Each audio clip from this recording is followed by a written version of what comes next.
Well, good afternoon, everyone, and welcome to our second virtual meeting of the UW System Board of Regents. I hope everybody's doing well. These are challenging times, and it's important that we can all find innovative new ways to maintain our connections. During today's special meeting, we'll take care of a handful of capital projects and contract approvals, consider a temporary change to the board's freshman admissions policy, and then move on to presentations and important discussions regarding the impacts of the COVID-19 pandemic on our system. I expect we'll complete most of our open session work by around 4:30, and then we'll move into a closed session. Given the number of the people on the conference call today, I want to start off with just a few reminders to help our meeting move smoothly. First, I encourage everybody to mute your microphones or your phones while others are speaking to help cut down on any extra background noise. And also, please refrain from putting us on hold because that'll often trigger background music. If you want to be acknowledged to engage in the discussion, please raise your hand. And remember to identify yourself when making comments or asking questions. Finally, I would ask any presenters or staff to please wait to be called on before speaking. And with that, Madam Clerk, please call our roll. Regent President Peterson. Here. Regent Grebe. Here. Regent Atwell. Here. Regent Bechtel. Here. Regent Cologne. Here. Regent Delgado. Here. Regent Hall. Here. Regent Jones. Here. Regent Klein. Here. Regent Levzo. Here. Regent Manydeeds. Here. Regent Peterson. Here. Regent Plant. Here. Regent Stanford Taylor.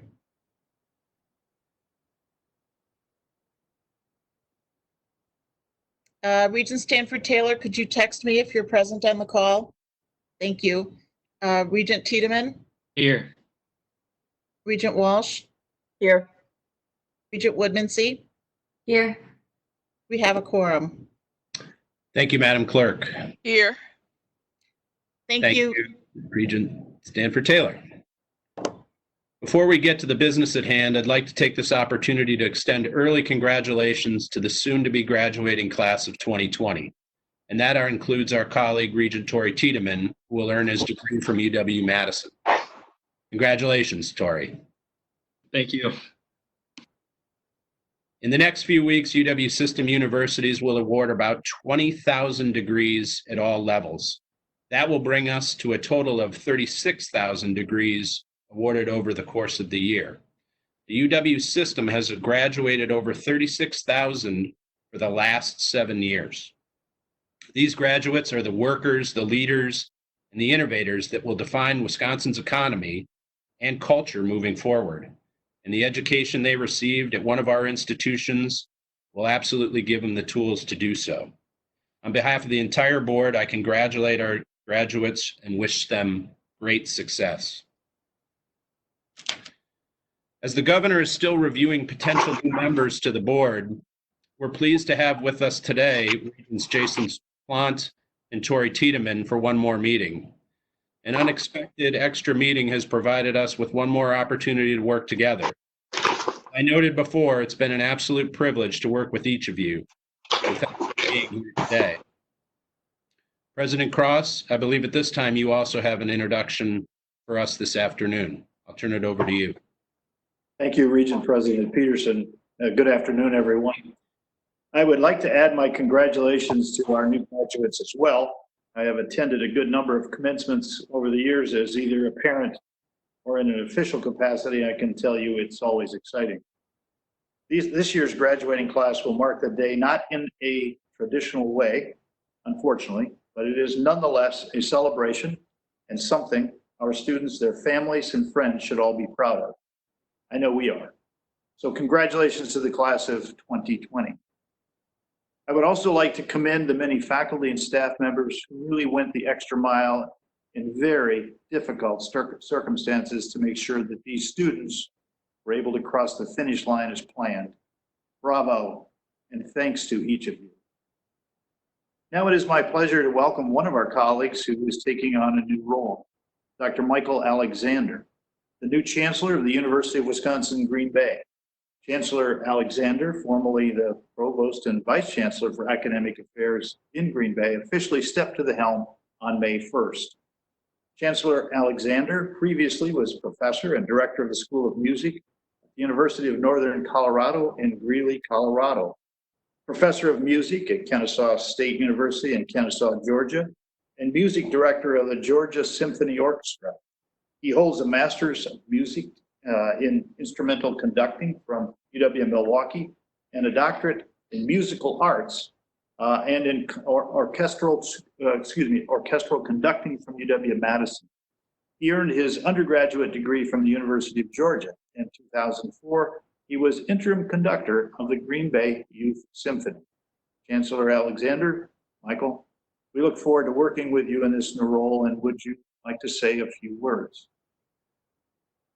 Thank you, President Cross. I'm very honored to work for the students, faculty, and staff at the University of Wisconsin-Green Bay, and look forward to working with the fellow chancellors and the Board of Regents and UW system to help move the university and the system forward. So I'm very excited to be here. Thank you, Michael. We're glad to have you. Drew, back to you. Thank you, Ray, and congratulations, Michael. We're all thrilled to have you and look forward to your contributions in the future.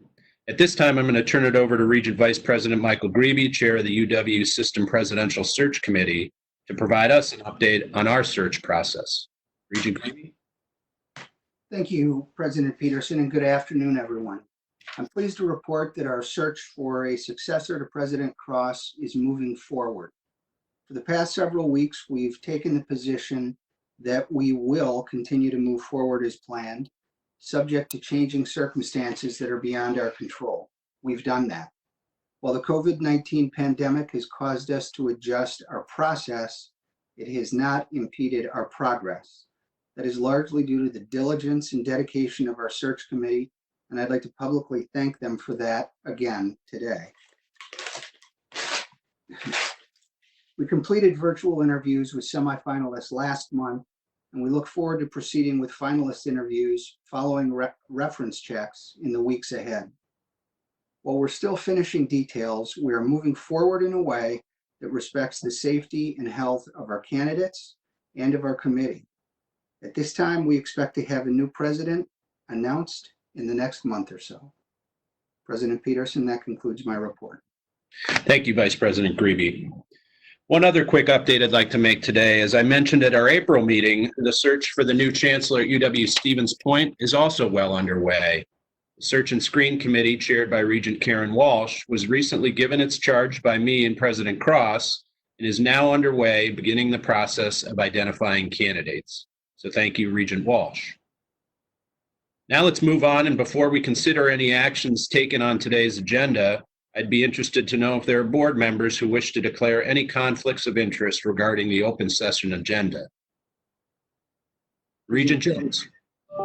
Yes, in order to avoid the appearance of conflict of interest, I will recuse myself from agenda item number 11. So no, thank you, Regent Jones. Please recuse yourself, and Jess, please make record of that in the declaration of our conflicts in our minutes. Okay, moving on to item 6 on your agenda. I'll next call upon Alex Rowe, Senior Vice President for Capital Planning and Budget, to provide an overview of a few capital planning project requests. We're going to take these items one at a time, starting with item 6, which is the UW Eau Claire Towers Hall renovation project. With that, AVP Rowe, are you on the line? I am. Thank you, Regent President Peterson. On behalf of UW Eau Claire, we are asking for permission to increase the budget for the Towers Hall renovation project by $3.808 million to accept bids on phase 2. This is a 15-17 capital budget project. Carl Gard Residence Hall was renovated in 2017 and 2019, and we reopened it in 2018 and 2019 for occupancy. After the building reopened, however, the university began to see signs of condensation buildup in the rooms. Various non-invasive actions were undertaken, namely opening the windows, However, since we renovated the building, students didn't need to open the windows and because the heating and cooling system worked.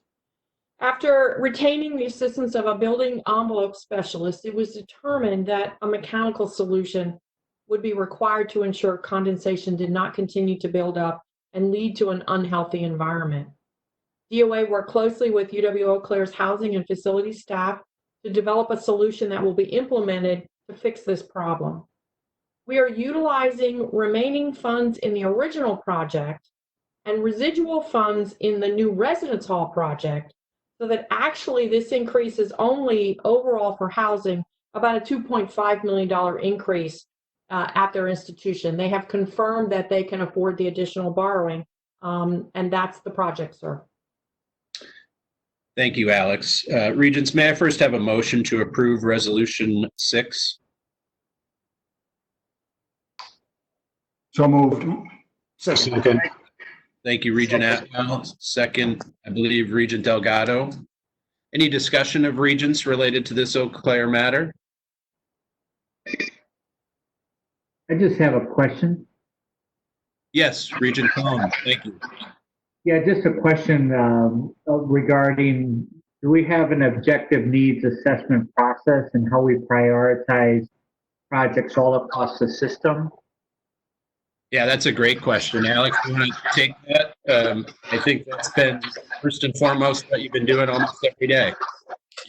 Yes, I apologize. I did something funny to my computer. We work very closely with our universities to develop a consolidated capital budget. And this project was in the 15-17 capital budget. So we work in that sense. We are actually in the middle of developing a consolidated capital budget for 21-23. We're working with senior leadership now in our institutions. So you will, as a regent, see that come forward in the next few months. And I actually welcome an opportunity to kind of touch base with you and walk you through the capital budgeting process so that you could better understand how projects are developed and how they are prioritized. So this is a project that was identified, approved by the board, recommended by the governor, approved by the legislature to renovate about 1,200, 1,300 beds at UW Eau Claire, an existing building from the. Thank you. Great question, Regent Colonna. Oops, let's mute your line. I think you'll find that this is not unusual that you'll have previously approved projects that continue to endure through the process, and we need to revisit them, and we're trying to address some of those matters in real time, but excellent question. Any other questions related to the Eau Claire renovation? Okay, seeing none, I'll call the question. All those in favor, say aye. Aye. Aye. Same sign. Aye. Motion carries. Thank you. Moving on to item 7, authority to construct the UW Madison Gym and Auditorium replacement project. This project also enumerated previously. Alex, when you bring us up to speed on this one? Absolutely, thank you. We've been notified that the building commission meeting that was going to be in April has been moved to late May. We do not have notice of when the next building commission meeting is going to happen. Therefore, we wanted to bring this one forward for an opportunity for consideration. We're asking to construct the replacement gym nat project at about $121,047,000. At the April 20th meeting, you approved $5.3 million to demolish the existing building. Demolition drawings are nearly ready for release to the bid room. The total project budget is $126,391,000. This was enumerated as part of the 1921 capital budget. It's the third project in Madison's Recwell master plan. The first two, development of the West Side Fields and the replacement Southeast Recreational Facility, or the new NIC, are either underway or completed. As was mentioned in April, the existing building is woefully undersized, but more importantly, in a state of decline. As was mentioned in the write-up, it was originally designed to accommodate men-only physical education. This project is on schedule and on budget. Our goal is to start construction immediately following demolition and abatement activities in early winter 2021. And I apologize, there is an error in the original board documents. You would have seen an update regarding fund sources. UW-Madison has actually reduced its program revenue supported borrowing by $2.2 million and increased their gift contribution by the same. Therefore, this request asks for permission to fund construction of the new building of $85,901,000 of program revenue supported borrowing and $35,146,000 of gifts for a total of $121 million. Thank you, Alex. Regents, can I have a motion on item number 7, resolution 7? So moved, Regent. Mike Jones. So moved. Yeah. Second, Scott Bechtel. Okay, thank you, Regent Jones and Regent Bechtel. Discussion. Discussion on the matter.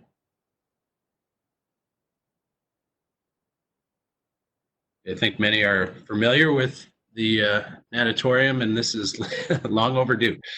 With that, I'll call the question. All those in favor say aye. Aye. Aye. Opposed? Aye. Same sign. Motion carries. Okay, as Regents know, the next item related to the Cole Center at UW-Madison has been removed from our agenda, so we'll move from item 8 to item 9. And this is, I believe, our final capital request today.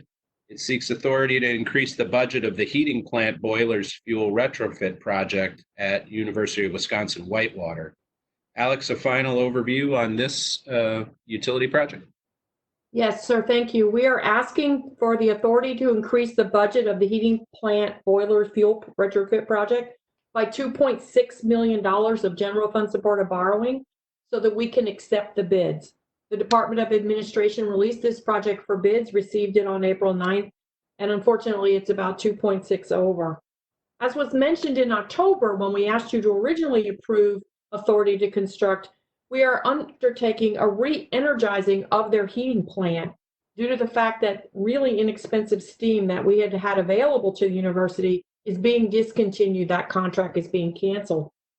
This project will install new fuel oil burners, associated control systems, and other modifications necessary for it to return to full capacity to provide heat to university facilities.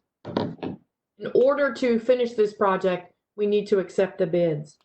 I can also report that in our new COVID-19 world, extra precautions are being taken by DOA, particularly at our heating plant sites, to ensure that our staff are safe during these projects. And that's the project before you.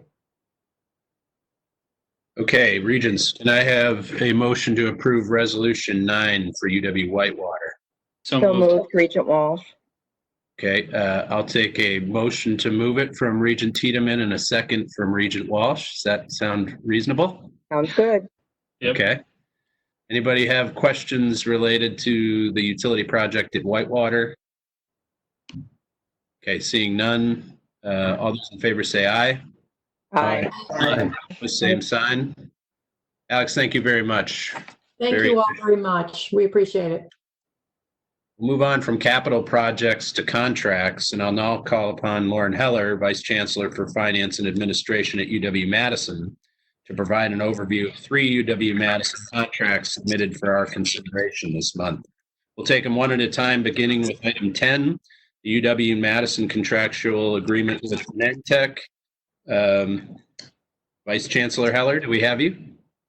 Indeed. Thank you, Regent President Peterson, and thank you to the board for the opportunity to present these contracts. First up is Genentech. This is probably a familiar seeming sort of agreement between our Fundus Photograph Reading Center at the School of Medicine and Public Health and Genentech. It would be a 4-year agreement where Fundus does what they do best, which is interpreting retinal scans of patients participating in clinical trials of therapies for eye disorders. Genentech, of course, is a major pharmaceutical company, part of the Roche Group, and Fundus will provide services under this contract in support of a phase 3 clinical trial for diabetic macular edema. degenerative eye disease. So Fundus does have a long history of working with Genentech. This continues that great tradition. Terms are unexceptional, other than the budget at $2.68 million. So thanks for your consideration. Thank you, Lauren. Regents, can we move Resolution 10 forward? Can I have a motion? So moved. Second, Mike Jones. Thank you, Mike Jones. Who moved the motion? Becky Loveso. Oh, thank you, Regent Levza. We have a motion and a second. Discussion on the Genentech item? Pretty standard practice. Okay. With that, I'll call the question. All in favor, say aye. Aye. Opposed, same sign. Excellent. Thank you. Our next item, I'll remind Regent Jones, you'll be abstaining from this, is the UW-Madison contractual agreement with Santa Fe U.S. Services, Inc. Lauren, can you give us an overview on this one? Absolutely. This agreement would be a master services agreement with the med school's Statistical Data Analysis Center in the Department of Biostatistics and Medical Informatics. It'd be a 5-year term with an opportunity to extend it. We don't have a ton of background with Sanofi, so not sure about the amounts, but we do believe it will be in excess of $1 million over the 5-year term. The SDAC provides data analysis services in support of the independent data monitoring committees that get established when a pharmaceutical company like Sanofi is doing clinical trials. And they help with identifying the significance of different possible outcomes seen in the data during those trials. So this one's not really a clinical trial, no drugs being administered on our part. We're just assisting them with their trials. Sanofi is one of the largest pharmaceutical companies in the world and do work on all sorts of different pharmaceuticals, including vaccines and therapies for rare diseases, oncology, diabetes, cardiovascular stuff, etc. Pretty standard agreement. Terms are probably familiar, as is probably the SDAC to the board at this point. But happy to answer any questions. So this MSA, Lauren, is this our first engagement with Sanofi? I believe for the SDAC, that is correct. Yeah. Okay. That's great. That's helpful. Thank you for the explanation. Mm-hmm. Regents, can I have a motion to approve Resolution 11? Motion to approve Resolution 11, Regent Bechtel. Thank you, Regent Bechtel. Second, Regent Stanford Taylor. Thank you, Regent Stanford Taylor. Discussions on the MSA? Seeing none, calling the question. All those in favor say aye. Aye. Opposed, same sign. Motion carries. And then our final contract for consideration today is with Compass Group USA.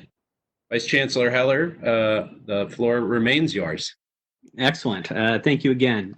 So this agreement with campus for campus vending with the Compass Group would be a 3-year term with 2 optional 1-year extensions. This is actually a continuation of our existing agreement with this company. It's been a good process, a good partnership for us. We found that the terms that we negotiated previously with this vendor are really favorable in doing some comparisons to other universities. We get a 39% commission on soda, coffee, and snack items in campus vending. It's generated about $640,000 a year at this point, and more than $2 million over the last 5-year agreement. We're also increasingly trying to include healthier items in campus vending, and we have a carve out on the terms around that. Has been a successful relationship, and we look forward to continuing it. Happy to answer any questions. Lauren, forgive me, the terms of the contract, duration. Yeah, the duration of this would be a 3-year term with 2 optional 1-year extensions. Okay, here it is. Yeah, I got it. I know this was in process prior to some of the activities we've had as it relates to the pandemic. No concerns that you're engaging in a multi-year contract with a vending company? No, particularly in that, our exposure or risk is pretty limited there. And low interface sales and transactions like with vending machines probably do a little better in the current conditions we find ourselves in. So we feel pretty comfortable with it. Okay, thank you. Regents, may I have a motion to approve Resolution 12 with Compass? So moved, Christensen. Thank you, Regent Peterson. May I have a second? Second, Olivia Woodmansee. Thank you, Regent Woodmansee. Okay, discussion as it relates to the Compass vending contract with Madison. It appears that folks will be able to vend freely going forward. All those in favor signify by saying aye. Aye. Opposed, same Aye. sign. Thank you very much. Thank you, Lauren. Vice Chancellor Heller, very well done, keeping us on schedule. So we're moving to item 13. This is the item where the Board of Regents is being asked to consider a temporary suspension to the ACT and SAT requirements in Regent Policy Document 7.3, the UW System Freshman Admissions Policy. Regents, may I first have a motion to approve Resolution 13? So moved. Thank you, Regent Greeby. And I think I see a second from Regent Klein. Yes, thanks. You're welcome. Okay, with that, we have a motion and second discussion on this item.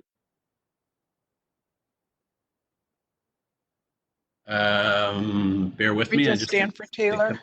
Yes, Regent Stanford Taylor. My concern was the exemption of UW-Madison, because there will be a group of students who will be disadvantaged by this. The majority of students had already taken the test, but there, of course, were makeup dates that had to be canceled. So I'm just wondering, and actually, for those students, have we talked about taking that into consideration?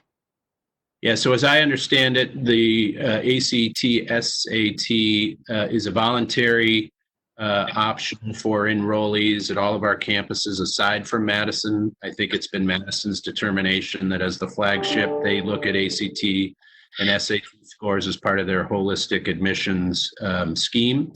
And we were comfortable with that. I understand your point, Regent Stanford Taylor. I wonder, is Chancellor Blank on the call, and does she care to address this if I haven't appropriately addressed it so far? Yes, hi, this is Rebecca Blank. I understand that our folks have been working with all of our students and that we are not concerned about students not being able to complete their application. The vast majority of our students, of course, took these exams before anything closed down. And indeed, if you were going to be applying on time, you would have already had the exam in hand and into us since our applications were all due on February 1st. So it's a very small number of people, and we're working with them one-on-one. Thank you, Chancellor Blank. Any follow-up? Thank you. For Taylor? Okay. Regent Woodmansee. No, great, thanks. Thank you. I just have a quick follow-up. I understand that students incoming in this freshman class will have completed the ACT. However, the juniors currently are the ones who I'm worried will be most affected by this in terms of their ACT scores. And so how is Madison looking at those incoming students for the fall of 2021? So I think we are hoping that there are going to be arrangements for people to take these exams in this coming fall. I would be very surprised if that's not possible. If indeed it isn't, we will clearly revisit the policy, and I don't know if we have to come back to the Board of Regents or not, given the way this policy is framed.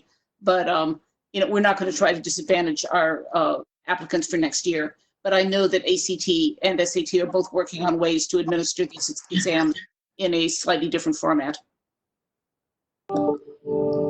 I think that's a very reasonable response, Chancellor Blank, and we'd welcome the opportunity to revisit it if you need to make that alteration. Other questions of Regents as it relates to Resolution 13, the question on the table? Seeing none, I'll call the question. All those in favor of this temporary assignment, say aye. Aye. Aye. Opposed, same sign. The motion carries. Okay, before we hear more about the important impacts of COVID-19 on our campuses, need to quickly take care of a couple of housekeeping items. Executive Director Jess Lathrop has recommended a couple of changes to the board's 2020 meeting schedule. First, and this has been supplied in your packet. First, in order to continue complying with social distancing guidelines issued by the CDC, our next regular meeting, which is scheduled to be held on June 4th and 5th at UW Milwaukee, will likely instead be held virtually. Second, the location of the August 2020 meeting is being changed to the University of Wisconsin Green Bay. You may recall that UW Green Bay was originally scheduled to host the April meeting, but requested a deferral after former Chancellor Gary Miller announced his departure last year. If necessary, due to social distancing requirements, the proposed resolution would authorize the board president to make additional changes to the locations of both August and the October meeting, which is scheduled to be hosted by the University of Wisconsin River Falls. Finally, the resolution would also authorize the board president to shorten the two-day meetings in June, August, and October to one-day meetings if board business allows. So approval of the revised calendar will require a suspension of the board's bylaws, which do not allow for a two-day meeting hosted by a campus to be changed to a one-day meeting. Such a suspension requires an affirmative vote by 2/3 of the board. So with that explanation, may I have a motion to approve Resolution 1-4? So moved. Olivia Woodmansee. Thank you, Regent Woodmansee, for the motion. Do we have a second? Second, Regent Walsh. Thank you, Regent Walsh. Discussion on the changes to our upcoming board meetings of any regents. I can assure you it is the intent of board leadership to meet in person as soon as feasible, but we wanted to take these safeguards in advance, having gathered everybody here today.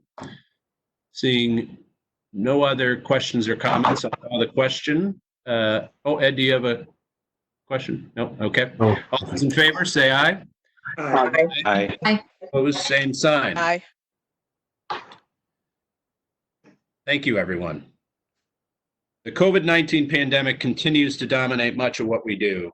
We're living in uncertain and unprecedented times, and our lives, both personal and professional, are no doubt being impacted. Clearly, this pandemic is also impacting the university and our system. That is, in fact, the primary reason why we called this meeting. To provide an update on how the UW system is responding to these enormous challenges, I'm turning the floor over to President Cross. Great. Thank you, Regent President Peterson. The strength of the University of Wisconsin and the state is foremost its people, its families, students, workers, retirees, young and old, urban and rural, from one to another. But I believe it is objectively true that the University of Wisconsin is on a very short list of the most significant and influential institutions in this state. Institutions that make Wisconsin what it is, economically, intellectually, and culturally. Wisconsin needs its public university to be strong. The UW system institutions will be delivering a world-class education this fall in one form or another. And there will be a UW system on the other side of this pandemic regardless.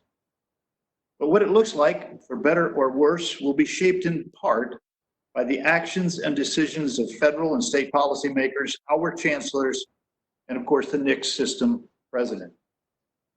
But of supreme importance in determining the future of the university is your leadership as regents in the near term, not counted in years, but in months.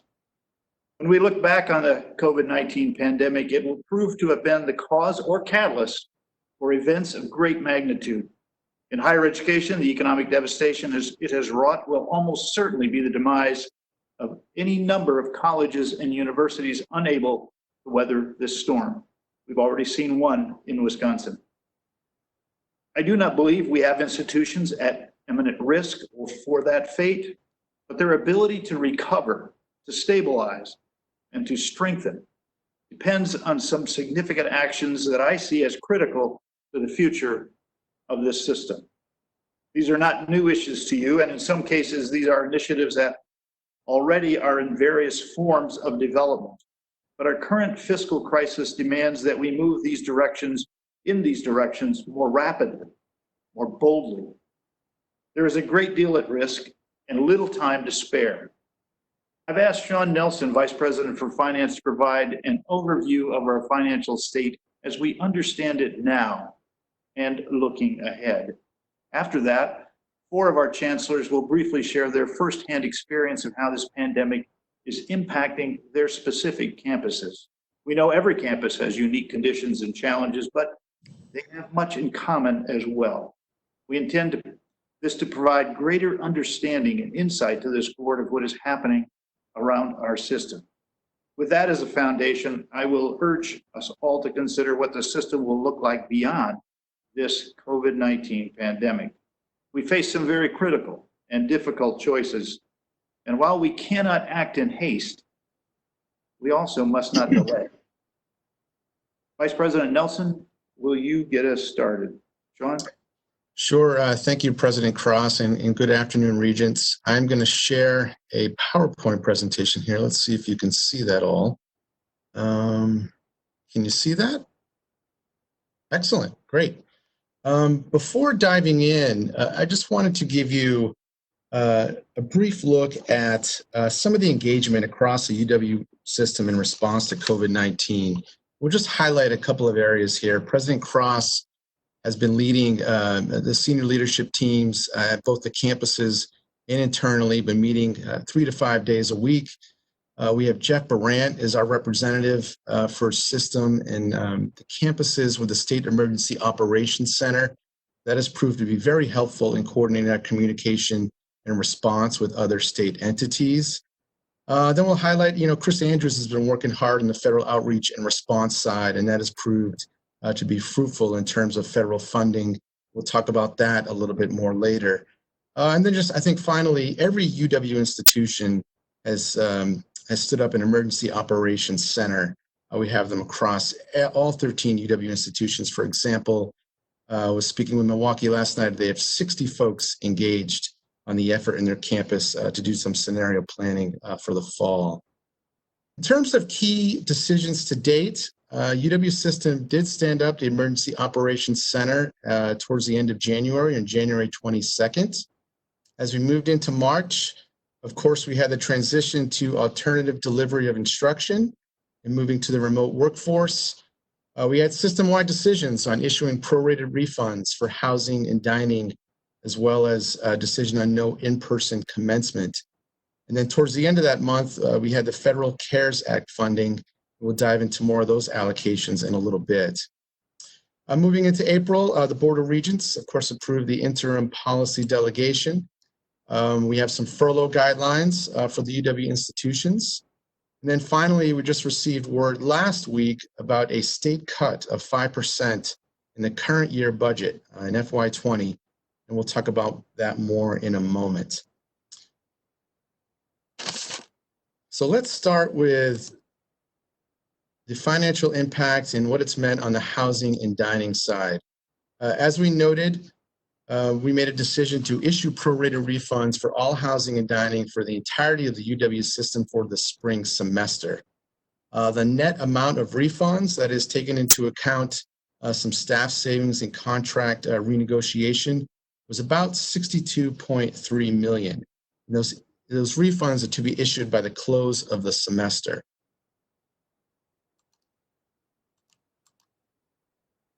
On this other bucket here, I call other revenue loss, captures quite a bit of activity here. And we'll talk more about this, specifically what it means for Madison in a few moments. All in with housing, dining, and this other revenue loss, we're at about $156 million. Now, what's in that other revenue loss? It's a bit of a catch-all. We have parking refunds were a big component of this. Loss of athletics revenue, summer tuition, gifts, grants, and philanthropic support, research. We have quite a bit of activity in here. And as you can see, Madison is approximately or nearly about 80% of that. And we're going to drill down into that in a few more slides. We've also had some out-of-pocket expenses. So as a result of COVID-19, we had to purchase additional technology, for example, hotspots for our students to access broadband. We had some income continuation for students. We had to bring our students back from travel abroad programs, deep cleaning of facilities, online test proctoring, etc. And all in, we have a financial exposure of about $10.7 million just on out-of-pocket expenses related to COVID-19. And finally, as I just mentioned a moment ago, we had this 5% state reduction announced about a week ago. You can see how that applies across the system, all in about $45.8 million. I think it's important to note that the total cut for FY20 for all state agencies was $70 million. So we're about 65% of the total reduction for the state.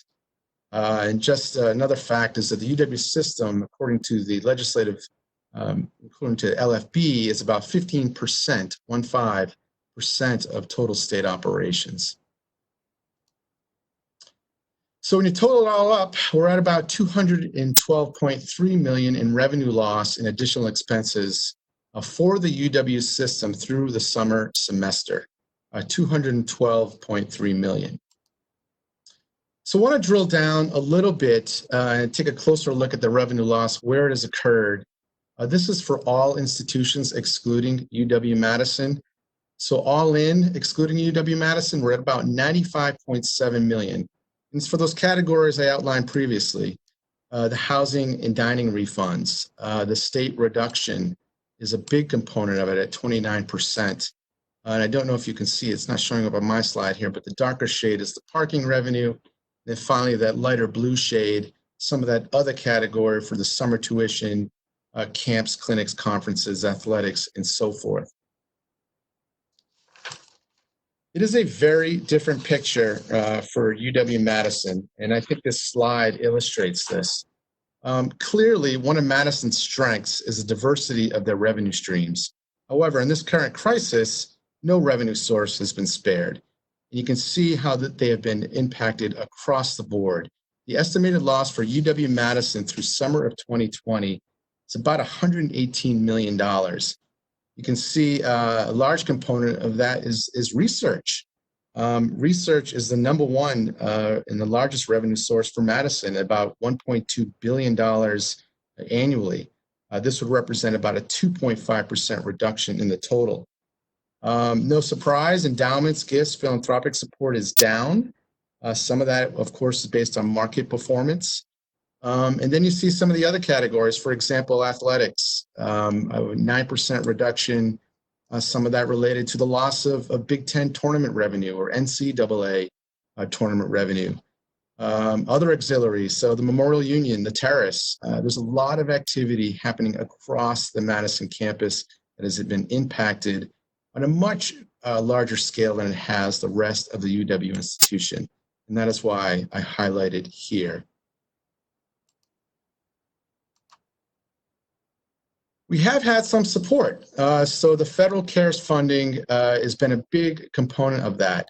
At the end of March, March 27th, the Federal CARES Act was signed. It allocated about $31 billion for education generally. Now that includes K through 12 as well. You can see if you look at the red buckets moving from left to right, the Higher Education Emergency Relief Fund received about $14.2 billion. And that's where most of our funding came from. As you can see, we have about $47 million in emergency grants for students, and then an additional $48.7 million in direct aid to institutions. Now, the emergency grants to students is exactly that. It's direct aid to students and not for institutional expenses. So what are examples of that? So some housing related costs, food costs, transportation, childcare, additional technology, even course materials would fall into that bucket. Again, none of that funding went to offset any operating losses for the UW campuses. The direct aid institutions, however, does. And so this would be the bucket where you would see offsetting some of those losses that we talked about previously. All in, the UW system received a total of $95.7 million in federal funding. So a pretty significant contribution to our overall losses.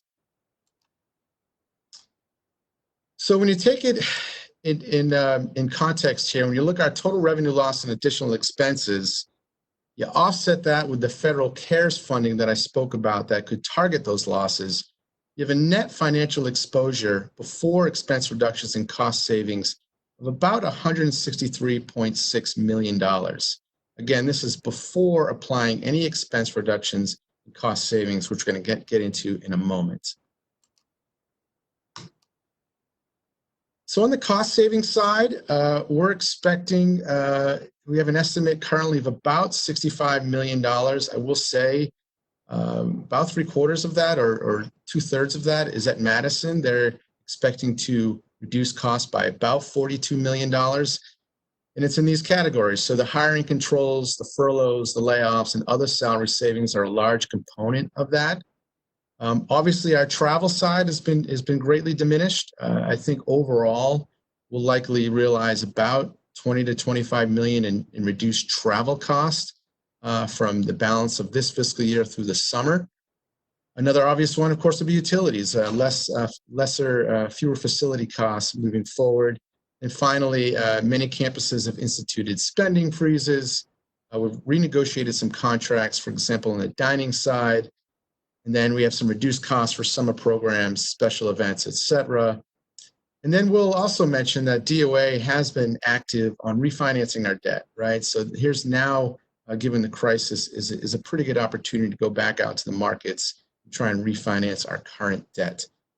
The last item I have here is really more about preserving liquidity. Some things we can do is defer capital projects financed with cash until know a little bit more about our current situation, or shift those cash capital projects to borrowing and preserving liquidity in that manner. So all in, when you take into account the federal aid, some of the cost reductions and expense reductions that we're seeing across the system, I have an estimated net financial loss for the UW system of about $98.6 million. And that is again through the summer semester. That is an estimate based on data collected through May 1st, 2020. These numbers, as you can imagine, are very dynamic and change from week to week, but we have been very active in soliciting data from the campuses so we can best understand what our financial condition is. Then I think finally, I just want to show you, this is sort of the all-in what I just walked you through, the different revenue loss buckets and how we arrive at the $98.6 million in total revenue loss through the summer semester. So as we look ahead, as President Cross mentioned, all UW institutions remain open. We have a plan ahead team assembled, membership across disciplines, including public health affiliates, to plan for scenarios for students on campus in the delivery of fall instruction.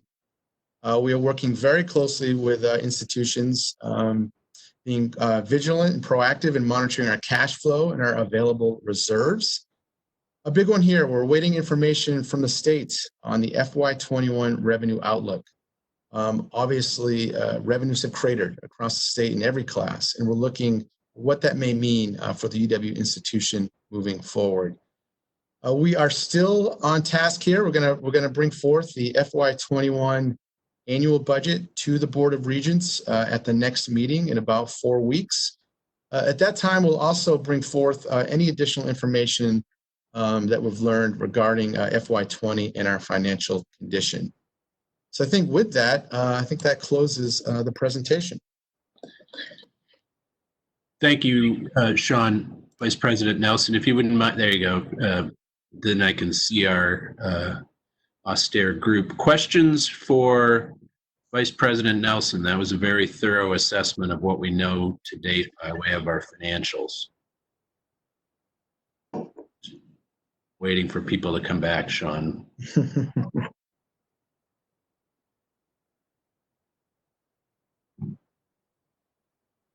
Regent Klein, thank you. Go ahead.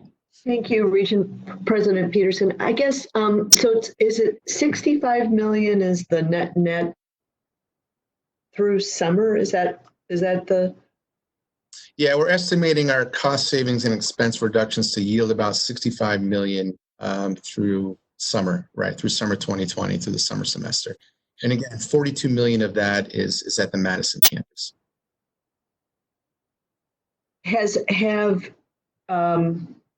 Have we made those cuts already, or where are we in that process right now?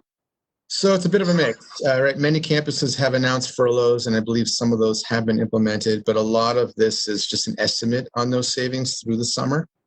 So that is the best information, we have currently.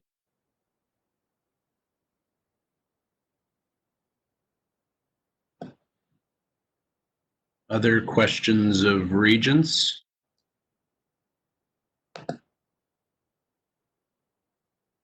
Okay, I don't see any additional comments. Ray, if you wouldn't mind, I'm going to take a moment just to mention, when we noticed the meeting, we had planned on holding a closed session in order to permit discussion on some, I would say, very specific competitively sensitive issues related to financial practices and enrollment. And we obviously plan to have a robust discussion here in open session prior to hearing from our chancellors, as well as President Cross and myself, to avoid any confusion regarding what might be discussed in that closed session, given we don't have all of the competitively sensitive information we're looking for. We're going to forego the closed session today, and we will address those at a later date. So I just wanted to make that announcement for board members so that we can have that rich discussion in open session as we go along today. I have a question for Sean. Okay, Delgado, thank you. Yeah, the question I have, given that we're not having a closed session, I would like to ask you, Sean, there's usually high sensitivity items that you cannot forecast. Can you tell us one or two or three top high sensitivity items that could come up the wrong way between now and the end? Where is the highest risk in getting more cost or fewer savings than we expect? And so that the picture could be much worse by the end of August. Regent Delgado, I would have to say it's the state support side. Obviously, they are looking at state revenues very closely. We have now received a 5% cut for FY20, but if that cut were to be, I don't even want to speculate, but any state cut would be a pretty serious exposure for all of our campuses. So I think that's the number one thing right now. And one follow-up, is any particular campus in an extreme situation, because we're looking at them all together? We saw that Madison, being the biggest, has the biggest impact, but some of the smaller campuses don't seem to have much room for reduction. Can you tell us some of the campuses that appear to be on the edge as far as you're concerned? I mean, they require special attention from the board. I wouldn't single one out right now, Regent Delgado. I think the campuses have done a really nice job in their planning efforts. In fact, we had individual conversations with leadership in the CBOs on scenario planning. And I think they have made some pretty remarkable adjustments given the short time frame. Again, I think we need to look forward in terms of what may happen as we move forward into FY21. But at the moment, I've actually been very impressed with the work effort and the measures they've taken to address the solvency of those campuses. Thank you, Sean. Regent Bechtel? Yeah, thank you, President Peterson. Sean, on that state support, which is the number one risk issue as you see it, is that part of the FY21 annual budget type of figure that you're going to be receiving, and when will we be receiving that? So great question, Regent Bechtel. And unfortunately, the timing isn't ideal. I do not know when state is going to review their revenue estimates. I will tell you that it will not be in time for us to sort of flush into the annual budget that we're going to present to you in 4 weeks. But I fully have the expectation that I'm going to come back to the board perhaps once, maybe even twice, even update based on where the state lands in terms of FY21. Okay, and a somewhat related question. The 65 million that is already accounted for as, cost savings measures that the various campuses are taking through the summer semester. What type of contingencies do we have in place if the enrollment falls off even for the summer semester? Or are we seeing that yet in terms of students that are, making commitments to matriculate for the summer session? It's interesting. When we had the conversations with campuses, they hadn't really expressed that they had realized a decline in enrollment thus far, although it was a little too soon, I think. So we don't know just yet. I think more information needs to come. I will say that I know many campuses are deeply engaged in scenario planning, so they are trying to determine what their contingencies are moving forward. Clearly, this will have an impact on balances and reserves. In fact, I think for 20, obviously, there'd be more of a leaning towards using reserves over expense reductions. And then I think that probably changes with the longer planning cycle that we have. So we're monitoring it fairly closely, but we're pretty engaged in that conversation. Thank you, Sean. Other questions of board members for Vice President Nelson on the financial health of the system at the moment?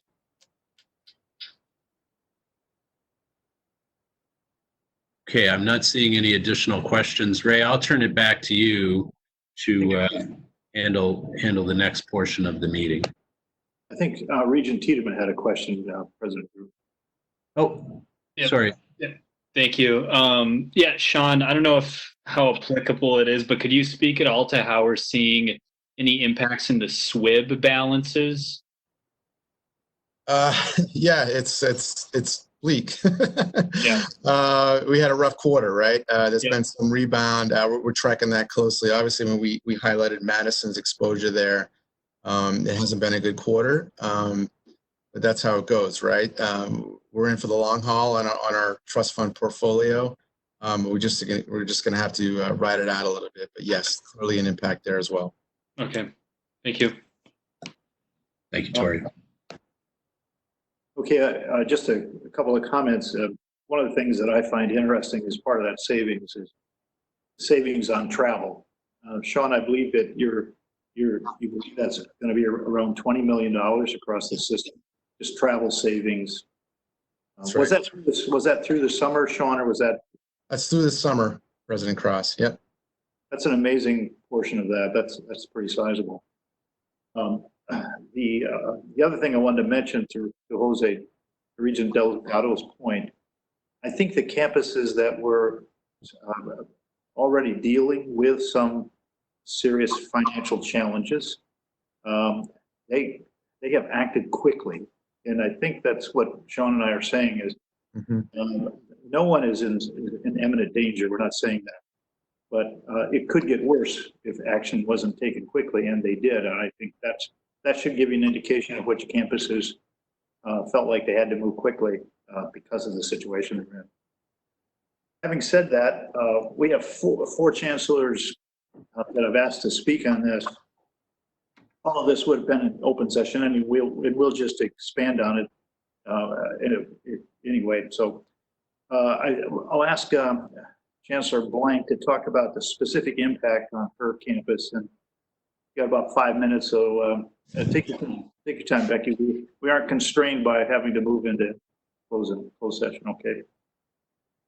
Thank you very much, President Cross, and thank you to the Regents for giving us a chance to talk about this particular topic, which is, what I am at least spending 12 and 14 hours of my life on every day, as I suspect most of the other chancellors are as well. So this crisis began about 2 months ago, 8 weeks ago, and our first goal and our overriding goal for those entire 2 months has been to finish this semester as strongly as we can, to make sure our seniors graduate, to make sure people get the credits that they've signed up for and that they are in the midst of when all this hit. In that time, in fact, I would say almost immediately, we moved 8,000 classes online within 12 days. We moved 7,300 students out of our residence halls, and we have made accommodations for about 600 others who could not leave immediately. I can't say enough about the extraordinary dedication, flexibility, resiliency that came from our faculty, staff, and students coping with where we have been. 2 days from now, we are going to confer almost 9,000 degrees. That will all occur virtually and not in Camp Randall, but we have gotten to graduation and successfully. And I've got a few pictures to show you. To the extent of pictures are worth 1,000 words. Jess, can you pull those up just to show you what's changed on campus? Yes. So before and after. And as you can see why the union's running out of money here. Bascom Hill before and after. And here's last year's graduation. And here's this year's graduation. So, it's pretty empty on campus right now. Thank you, Jess. I appreciate that. We are, as Sean noted, estimating about $120 million loss. That's our best case scenario, assuming that the fall operations, if not normal, or at least normal in terms of the tuition dollars that we collect. To the extent that athletics doesn't come back, to the extent that conferences don't come back, our losses will continue to mount. And we're running multiple financial scenarios, estimating what they might look like and talking about what we might do under those scenarios. So the 120 is an optimistic view. That's a big hit, however, even by itself. And as Sean noted, that comes out of a whole variety of sources. It's an interesting world because normally our multiple revenue sources put us in a very good situation. In this case, it's actually meant we've taken a bigger hit because every one of those sources has gone down, whether it's the refunds we gave for Residence Hall, cancellation of athletic events, summer camps, loss of income to the union and from our conferences and hotels, losses in gift and grant funds. You saw the list. Of course, the most recently announced lapse in state funding, which to us is just under 20 million, is another very large hit. And like Sean, I particularly worry about what the size of the hits are going to look like next year in the state budget. And I worry even more about what they're going to look like in the next 2-year budget that will be put together a year from now. I would like to underscore the fact that we took a disproportionately large hit. 2/3 of this state budget lapse came out of higher education in the UW system alone. And I hope that when the state comes back next year to do further budget adjustments, they will take that into account and make sure that over the 2-year biennium, we have not taken an unfair share of this budget lapse in the way that we have for the first year of the biennium. At the start, we started implementing cost-cutting measures almost immediately when this hit. The most important one is we had a number of investments planned for next year, and we've pulled all of that to save that money to be able to, together with reserves, to put in covering some of the one-time dollar losses that we're facing. We've also implemented a hiring freeze, a salary freeze, a travel freeze, reductions in purchasing, deferring and altering a lot of infrastructure projects on campus. And that alone was clearly not enough. So we did announce furloughs now a week and a half ago. We're doing progressive across the board furloughs, sharing the pain across everyone, but sharing it a little bit more among our higher paid employees so that the effect of these furloughs over the next 6 months is going to be between a 2.3% income reduction and a 4.6% income reduction, depending on where you sit in the income scale. The largest contributions to this are coming from my executive team, where everyone has taken a voluntary 15% pay cut.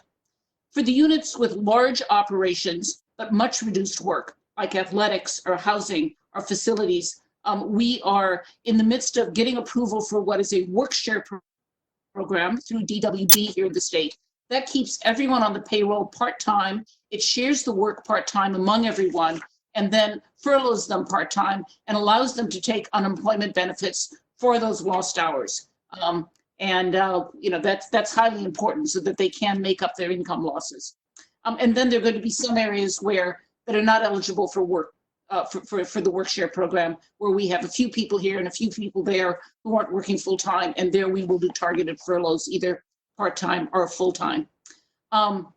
I will say Lorraine and I were texting back and forth when we just saw those numbers Sean put up about our cost reductions, because we're not sure where they came from for UW-Madison. I suspect the answer here is that they are only the cost savings through the summer. We are estimating larger cost savings for UW-Madison as the result of our actions than he is showing for the entire system. But that's an estimate over, all of the next 6 months plus. So for instance, we're revising some of our construction projects. A lot of those savings will hit in the fall and not in the summer. So they're probably not currently in his numbers. So we're well ahead of the number he showed you in terms of, what we've made up. We are fortunate in that we started in a very strong position financially. I'm still grieving some of the investments we were planning to make this next year that aren't going to happen, but that has given us some revenue that we can use. We do have some reserves, as you know. And, the next big question is our operations in the fall. Our summer, someone asked about that. We're actually a little ahead on summer enrollments at Madison, but our summer is about half online anyway. It's going to be all online this summer. I think that reflects the fact that a number of internships and normal summer jobs have been canceled. So we're okay in the summer. The big question is the fall. And if students choose not to come, and we're not going to know till the middle of August what's going to happen on that front, or if we're actually online, which I think will get a lot of students to say, look, I'm just going to take a gap year. We could be facing much, much larger losses than the estimates that you just saw. Now, the good news is our applications and our acceptances are looking pretty close to normal. We are not down in terms of deposits and other things. Our international students are down a little bit. But if you simply look at where we are next to last year on applications and admissions and acceptances, we're looking pretty good. I just don't trust any of that data until we see where we are in August and know in what way we are running school and what students are ultimately going to decide. In the midst of all of this, we're also really trying to serve the state and the community, and we're putting some money into that as well. I might note, we've got a good number of top medical scientists working on all sorts of issues relating to this virus. We've got engineers who are designing medical equipment and trying to get it built much more cheaply and more quickly than it might be able to be ordered through normal distribution channels. And our extension workers are all over the state, working with families, with small businesses, with county health departments on the problems that everyone is facing around this COVID crisis. Our next phase right now is building our plans to guide the reopening of our campus. Both the reopening of the campus this summer, to a certain extent, we'll see what's going to be allowed, as well as bringing students back in the fall. It isn't quick or easy to open a campus that has 65,000 people on it when things are operating normally. And we are going to have to make some fundamental changes to the way that we work. But the demand for what UW-Madison does as a great university is as strong now as it's ever been. I think if you want to know what the value of a research university and science to the state is, look at the role that science is playing in this pandemic. And we've got faculty and researchers all across the board contributing, not just to the state, but to the nation and the world on that front. And I think the value of our education is as clear as ever. We need to train more people to be ready to serve in crises like this. And I might note, in a world of high unemployment, I think more people are going to want to come back for additional skills as they search for their next job. So, all of which leads me to conclude this is not the time to be cutting higher education in the state, but that is an argument we're going to continue to have. I realize we may not return for big gatherings for a long time, but we are going to find ways to bring people together so we can continue to fulfill our promise, both in service to the state, as well as service to our students and service to our researchers. So thank you very much. I will stop there. Thank you, Becky. Regent Bechtel. Yeah, thank you, Chancellor Blank. Could you address that research figure that Sean ran through in his presentation, where there's, I think it was around the $29 million delta in the research just at UW-Madison? Obviously, are super important, very important to our top research institution. I can understand why that may have gone away, but can you just give us a little deeper dive on why it may be dipping now, and what's your prognosis for the future? Yeah, I am not sure exactly where all those numbers came from, which are coming out of the budget estimating office, so I can't address this specific number. I am hoping that a good amount of that is research deferred and not research gotten rid of.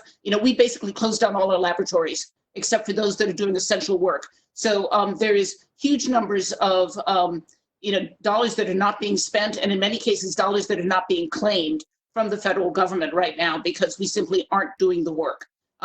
Depending on how much we can open up and whether we can make some of that up, we will get some of that back.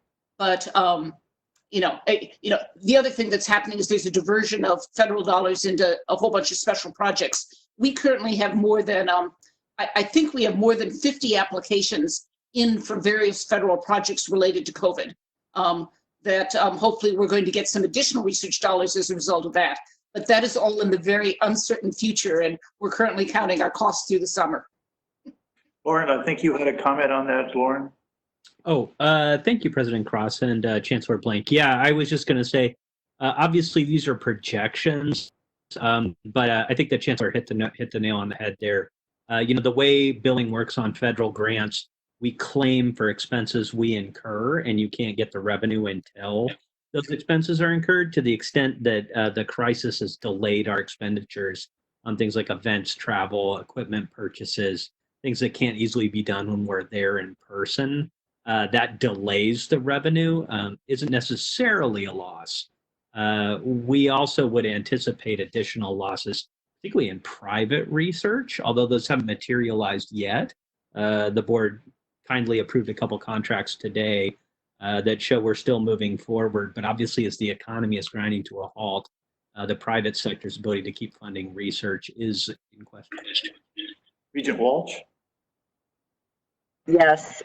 Chancellor Blank, you mentioned a couple of investments that you're going to have to put off that you were going to do in the next year. Could you give us an example or two of what those might be? Well, so probably the most notable one is that we have for the last several years put additional money into trying to bring our faculty up to their peers at other Big Ten universities, where we have been near the bottom of the faculty distribution for an extended period of time. And, we sort of have a 3- and 4-year plan by which we're going to put some additional money into merit and equity salaries. And I think this next year is not a year we're going to be able to do that.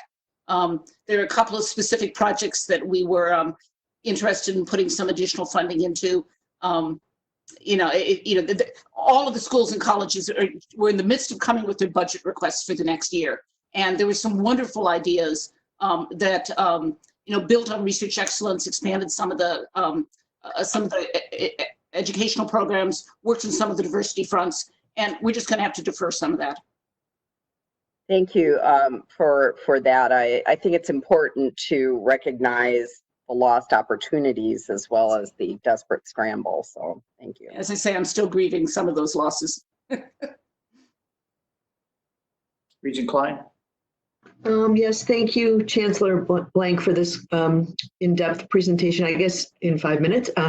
Question, it seems like Harvard released some information saying they're preparing to be online in fall. I don't know if we know where we will be.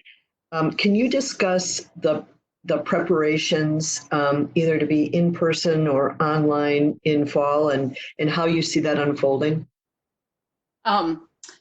Yes, so we currently have a variety of task force working on a variety of different questions. Obviously, one of the big ones is housing and how can we safely bring students to campus? What type of testing and other protective measures do we have to take with that? We've got a group working on the whole testing question and whether it's student, staff, or faculty. How do we expand our testing capacity and make sure we can use it where needed?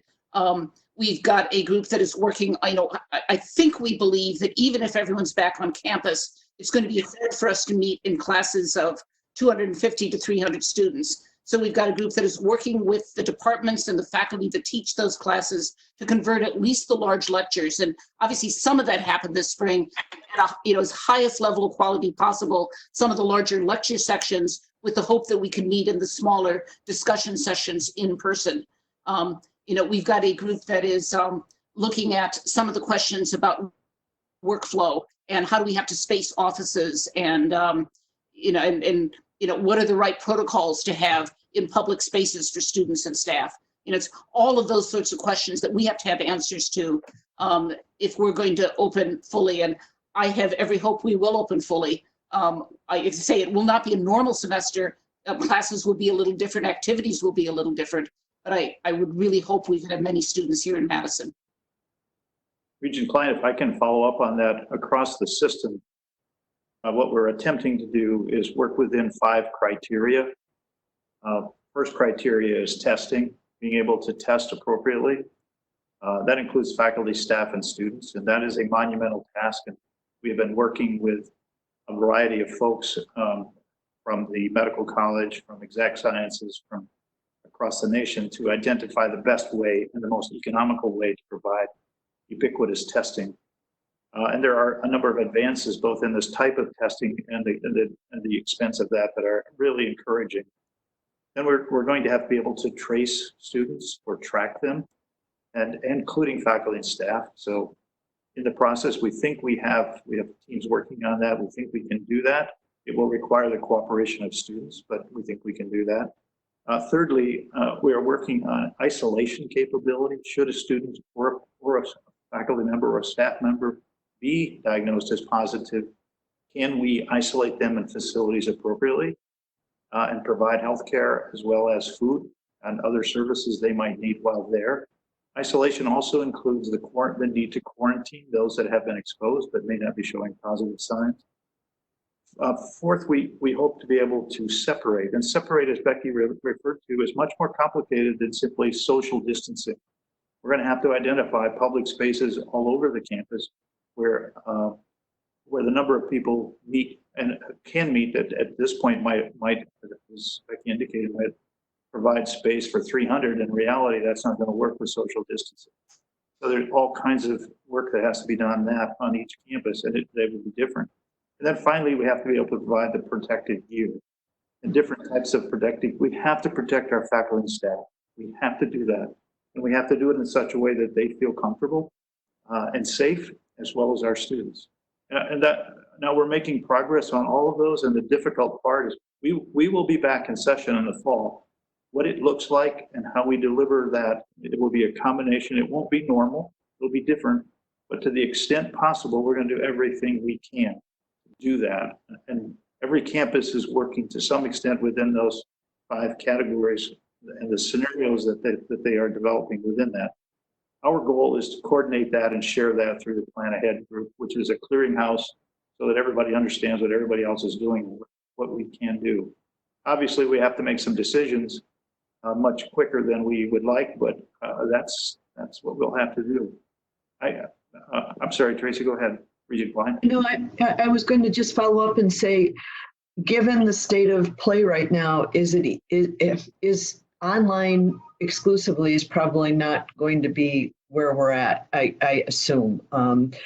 So, we have, it seems like we would have just an unbelievable amount of work to do, especially at Madison, to get ready to take students back on campus. And I guess, do we feel we can go ahead and welcome students back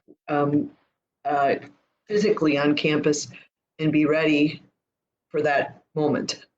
Yeah, so let me talk to Madison, and I know these issues are different on every campus in some ways. So we've got a lot of graduate students. Many of them are independent adults. They even have families. Madison is their home. They're going to be in Madison in any case. So, trying to provide some opportunities for clinical experience, laboratory experiences, in-person learning, if at all possible, we clearly want to do.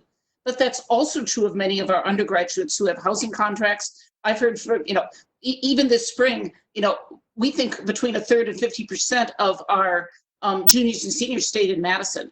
And we didn't do much for them. Probably we're all at stay-at-home orders. If this next fall we have at least partial opening, again, there are certain programs you really want to provide experience with, clinical programs, field experiences, laboratory programs, but even for other students, you hope that you can provide small group seminar discussion places, even if some of your larger courses are online. Because we will have students on campus and in Madison in any case. The question is what mix will be here and what mix will be away. I would like to have as many in Madison as possible. It gives us the chance to create community, to give them an experience that goes beyond sitting in your bedroom and chatting with people on a WebEx call. And I think that provides much better education and much more of a college experience. But as President Cross says, we've got to make sure we've got the protocols in place. How can we put people in the dorms? We are talking about that. The question is how much you test, how frequently you test. There's a question of whether you have to put one person per room or whether you can do it with 2 people per room. I know there's some people, folks who come with their twin sister and want to live together. I don't, Sure. there are, the question of exactly how we do this, we're in the midst of looking at. And I really don't want to make public statements about it because we don't yet know where we are. We are working with a lot of other universities who are all trying to solve exactly this same problem. Thank you. In response to that, I am more optimistic than I was a few weeks ago. That seemed like a petri dish similar to a cruise ship or something like that, or a nursing home, and that worried me. But I'm much more positive about it, and seeing the advances in testing and the ability to provide a safe environment for even a multi-occupied room seems more positive to me than it was just a few weeks ago.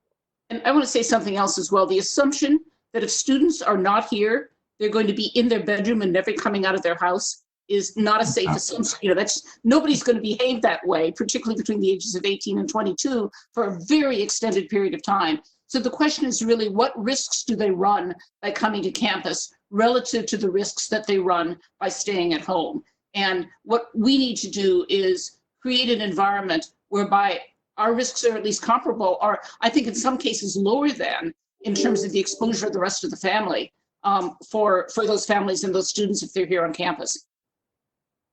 Yes. We've also asked Mark Money to speak, as well as Debbie Ford and Jim Smith. So then we'd like to engage all the chancellors and the board in a broader discussion. And I have some points to make, but at this point, Mark Money, thanks, Becky. Thank you. Sure. I'm here. Can you hear me? Yes. Okay, great. So I want to thank the Regents system for this opportunity to speak about the COVID-19 impact on UWM. This is clearly a leadership opportunity for us all, is one way to put this. This is something where we're all going to be tested for sure. I want to start with 3 comments as I look back at what we've done so far. I'm really proud of what we've accomplished. There's no question we've done some things clearly right in a response where you don't have a good playbook. The second comment I'd make at the outset is that I'm very confident that we're doing the right things to put us on a strong footing for the future. I agree with everything Chancellor Blank and President Cross have said about the urgency that we have to resume operations as near normal as we can. No decisions have been made. There's much to figure out, but we're going down this, I believe, the right way, and I'm going to support both these perspectives in a moment with some of my examples.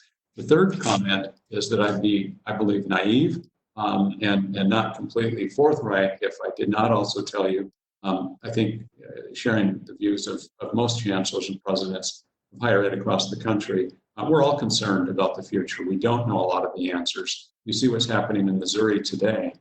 As that state has opened up a lot, people aren't participating. Customers aren't going to the shopping malls. People aren't doing this. Maybe in a week or two, it'll be different. The good news is we're going to be piloting a number of things. We're going to be figuring this out over the summer. We'll have some pretty good answers in place. We're laying some tracks such that by early August, we can make some pretty clear statements confidently about where we're going. Doesn't mean we won't be making decisions until then. So in terms of my slides, Jess, if you can advance to the next slide, I'm going to cover 5 different areas very briefly. Academically first and foremost, this is what drives our decisions in a lot of different ways. We're among the first campuses, as many of you know, to go exclusively online this semester. We also made a decision for both preparation, for marketing and communications to make that decision about this summer as well, to go fully online, other than certain practicum or clinical types of courses, where we're still working on some of the protocol for that. We've had a great foundation by already having 11,000 students online that have been able to scale up pretty quickly through our Center for Excellence in Training. I want to point out an important statistic. Nationally, this online transfer hasn't gone particularly well. In fact, surveys show that between 65 and 70% of students are giving this kind of a thumbs down. It's not working particularly well. At UWM, we are almost the opposite of that. We have 2/3 of our students who have said on a 5-point scale, 4 or 5 for they like this or they very much like this in terms of the direction that we're going. that's not high enough. We want everybody to be very comfortable with that. So we're seeking improvement all the time. But again, I think it builds on the opportunities that we've taken in the past over the last decade to really have some nationally leading programs. We know, saying that, there's always going to be something missing for many programs and areas. So we do want to resume operations back as soon as we can. To put some numbers on this, we had 7,300 sections and 6,000 courses that we flipped to by extending our spring break.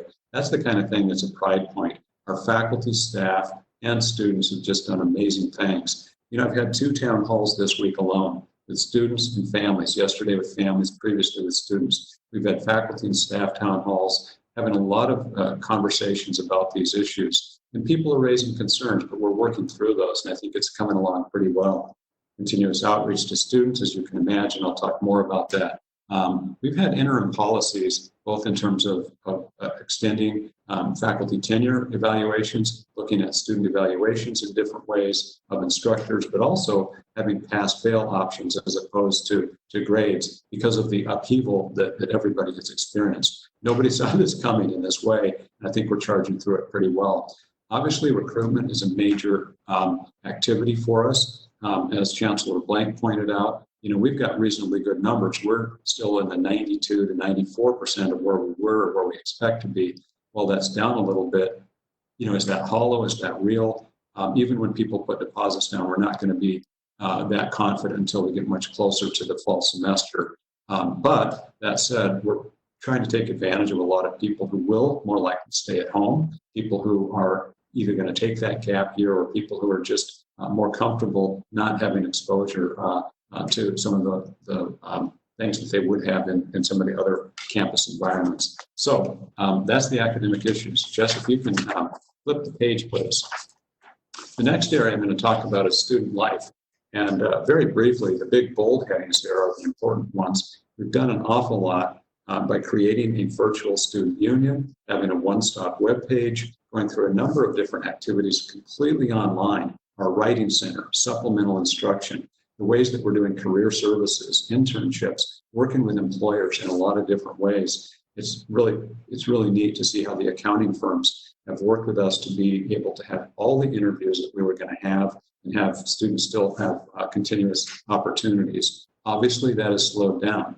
I'm participating in some national groups that are talking about that in urban universities, and the tables have changed. Students have to be much more entrepreneurial. Well, we've got a lot of entrepreneurial experience, and so helping get students up to speed on that is something that we're working on mastering. The virtual student union I mentioned earlier, we've had 15,000 page views of that in the last 3 weeks alone. We're working on a lot of one-on-one opportunities, having students be able to create forums and community online in terms of chat rooms and expansion of social media. On our virtual programs, I won't go through each of these, but you can see we're supporting all the different types of activities, different student populations that we have that are so important in a diverse campus like UW-Milwaukee. Next page, please, Jess. Health and student-related financial needs. You have heard through the Regents so many things about our students' behavioral health, mental health, physical health types of issues over the last couple of years. We know how important that is. This is an example of where fees and expenses continue to grow.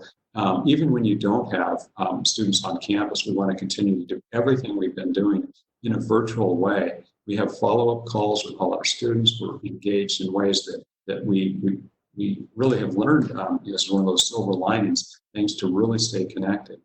We created a new website around you at UWM that really personalizes, gives students opportunities to make sure they're connected with all the different types of resources and support that they need. On the financial front, this has hit our students so hard because we had over 4,000 student employees and really having to move them off the employment rolls was a major hit. So supporting them better through the food center, having drive-through activities. We're open, we've expanded hours, and we're doing things that we think are remarkably helpful. We've given over $100,000 in emergency grants so far. On the CARES grant, we received about $8.5 million of that. We had in one day alone over 3,000 applications for those funds. And we're working through that to get those dollars into the students' hands as quickly as possible. Good news on the technology front is that every student at UW-Milwaukee either has access to technology through either low-cost laptops, loaners, or other types of ways we've gotten the technology into their hands. I cannot say that with as much confidence about the connectivity because of the diversity of locations and homes in which students are, but we're working through that as much as we can to support that. Next page, please, Jess. On the communications front, as I referred to earlier, we've been extensively communicating. One of the things that I stressed from the very beginning is we cannot over-communicate in this environment. We have had, I won't say daily at this point, but for a long time, first month of this, it was daily messages going out.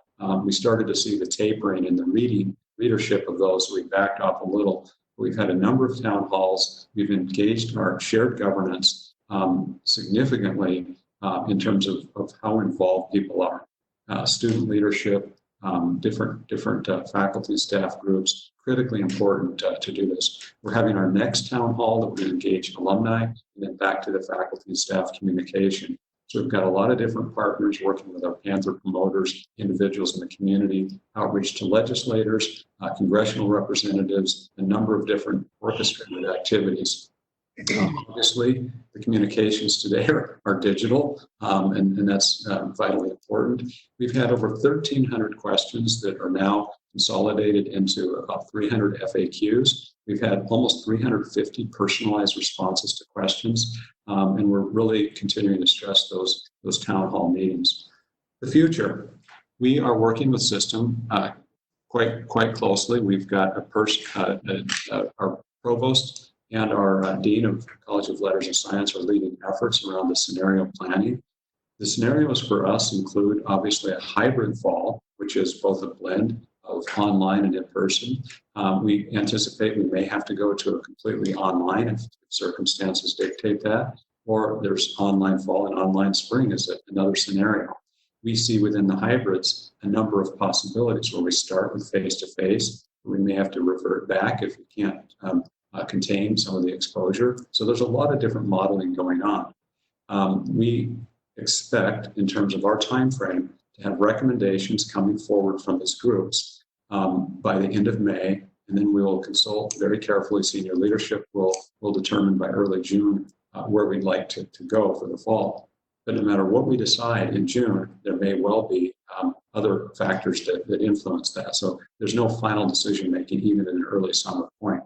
Next slide, please, Jess. Now, the big stuff in terms of what really is happening.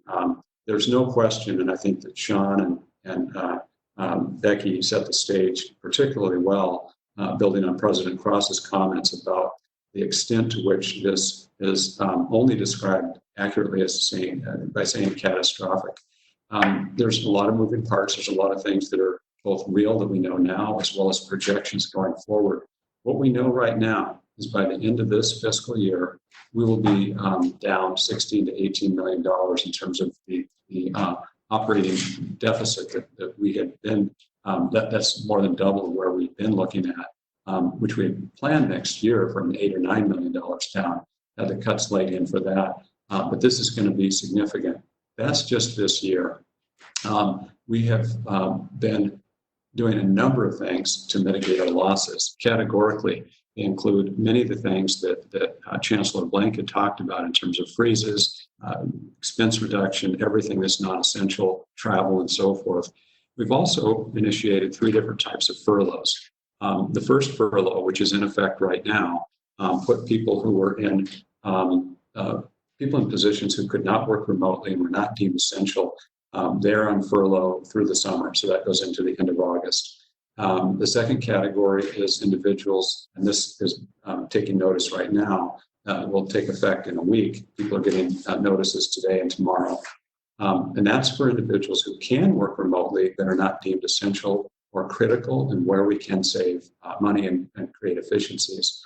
Between those 2 categories, we'll save perhaps, we know for the first category, about $500,000 a month. For the second category, perhaps half of that. maybe as much of that, but between $3 and $4 million through those categories of furloughs, but we don't have the exact numbers yet.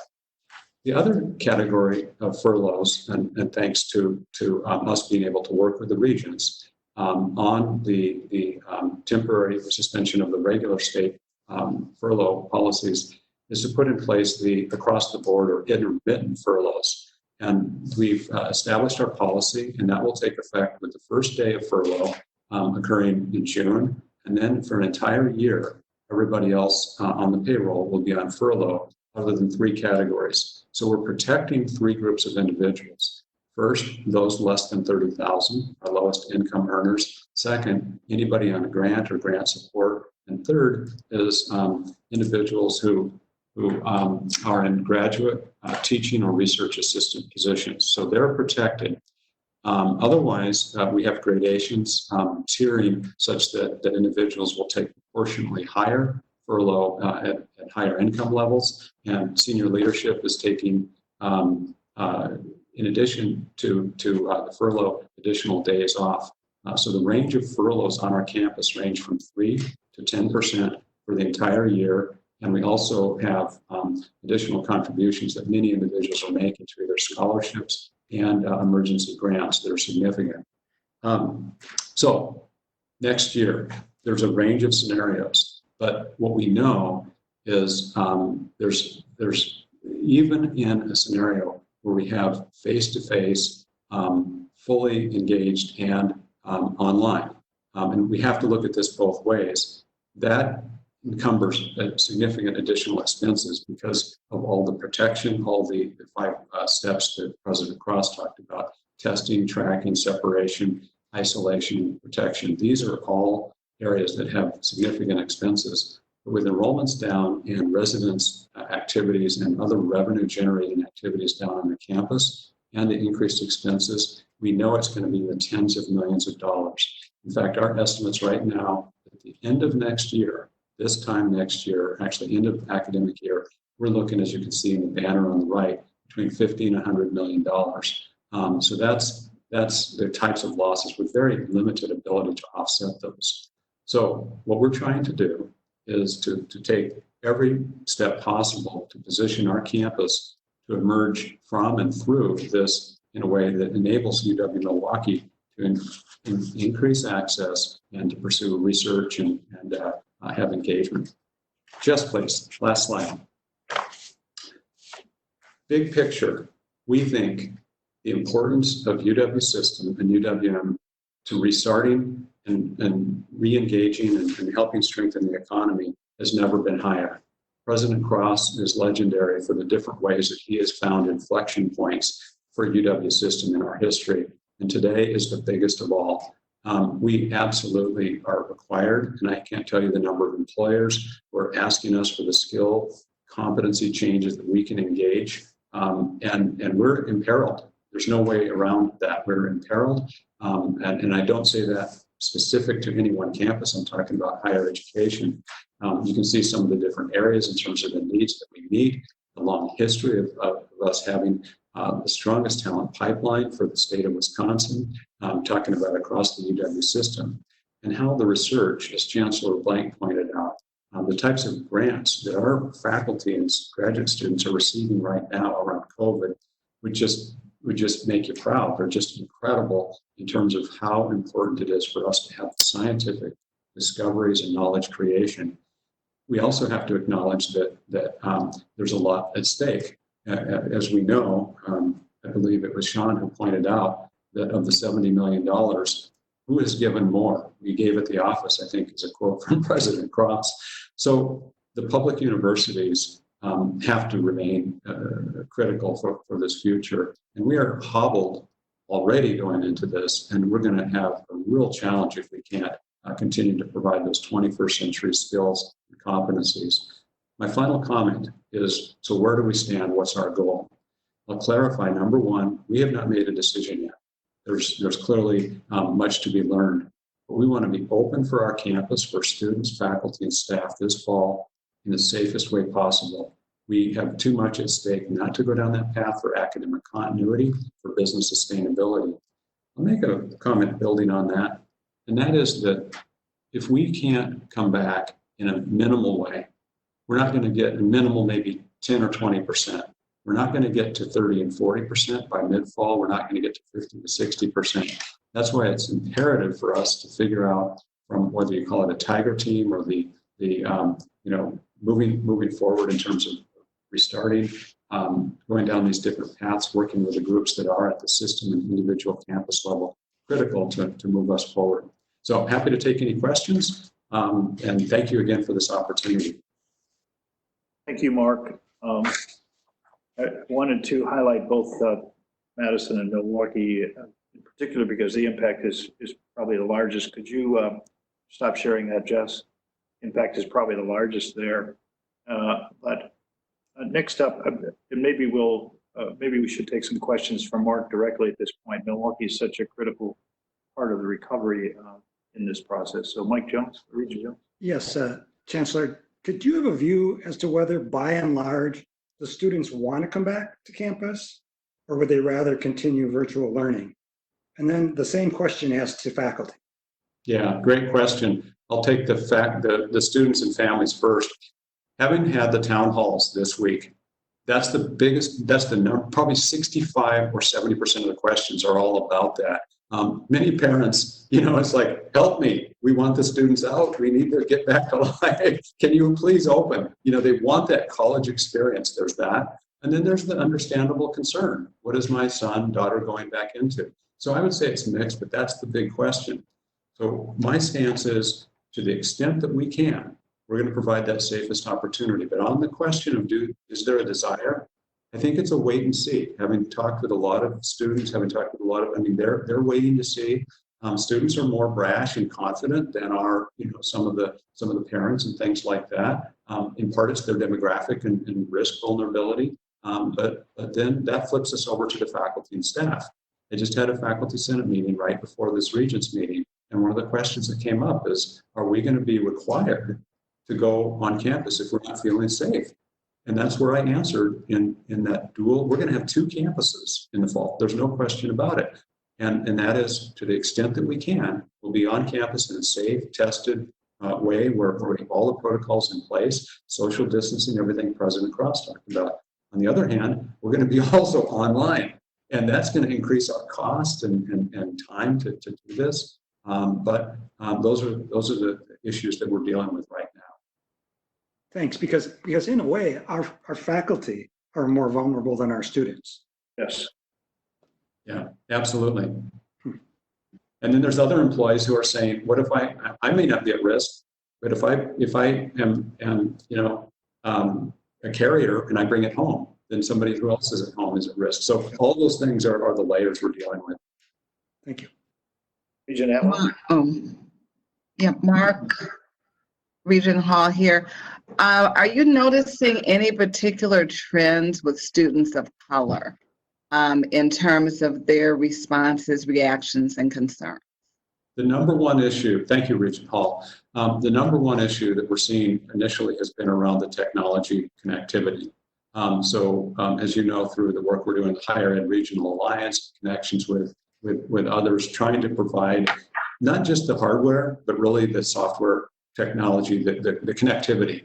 That's the biggest concern, and trying to work with students on the financial assistance areas. What we've tried to do with respect to our students, and almost all our students have significant financial need, is really try to channel through different mechanisms, need dollars, the CARES grant and other needs, to those students who have the greatest needs for that type of connectivity and other things. So specifically for students of color, because we have a high percentage of students of color in different areas, we have in the city of Milwaukee a lot of opportunities to help more students. But the equity lens is really important to us, and so we're trying to help all our students and provide that online connectivity. And it only works if they have connectivity. So we're doing everything we can to expand that. Regent Bechtel. I'm sorry, Regent Atwell's first. Thank you, Ray. Thank you, Chancellor Mone. I really want to applaud really all 3 of you so far, Ray, Becky, and Chancellor Mone, for what I'm hearing is a commitment to really do an on-campus presence that is, I think, essential to the future of the university.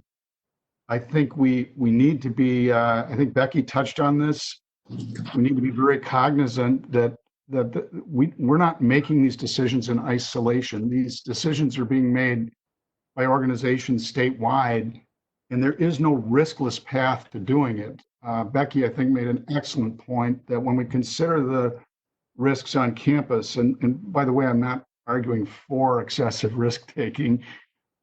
We need to balance those in relation to a couple of risks. One is where are people if they're not on campus, and what are the risks associated with that, and what's the risk of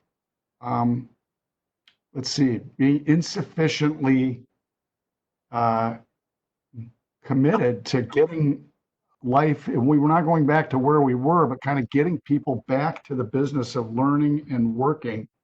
We highlighted earlier, Sean Nelson highlighted it, that, the impact of this situation on the university's budget.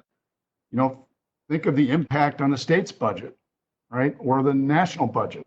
So I think at some point leaders have to put peg in the ground, which is, I think, what I hear you doing and that I applaud you for, and saying, we're going to find a pathway to do it in as reasonably safe a fashion as possible. So thank you for that. And I especially appreciate, Ray and Becky will know, I've been kind of nagging about ubiquitous testing.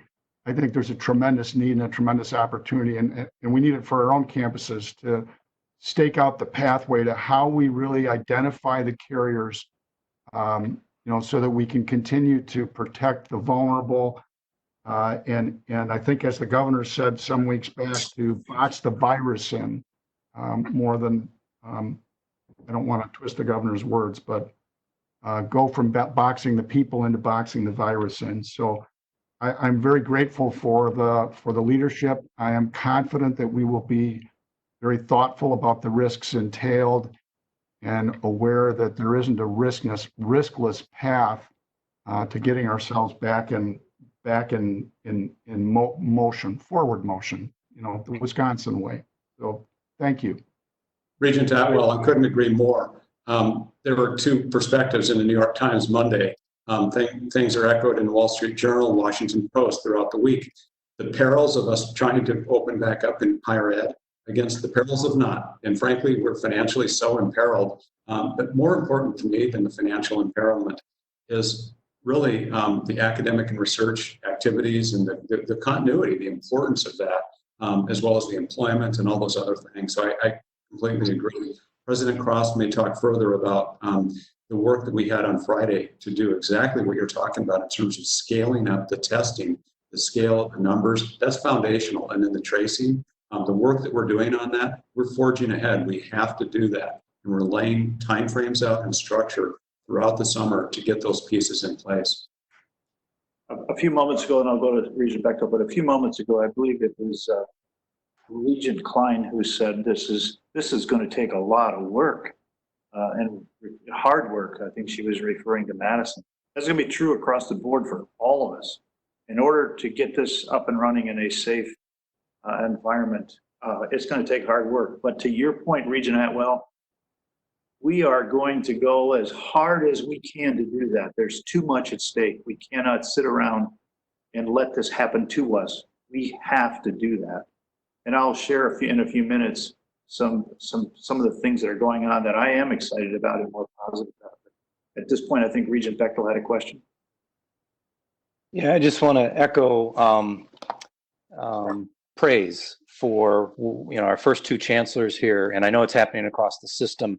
And I'm kind of thinking about differentiation and a natural advantage that we seem to have at the UW that I'm just wondering if we can build on it, and what I'll just address this Chancellor Mone. Seems like we do have a natural advantage or an edge in distance learning. What we've done over the years to develop that delivery of our curriculum. And then if you add to that the relative success rate as we've transitioned into that distance learning model.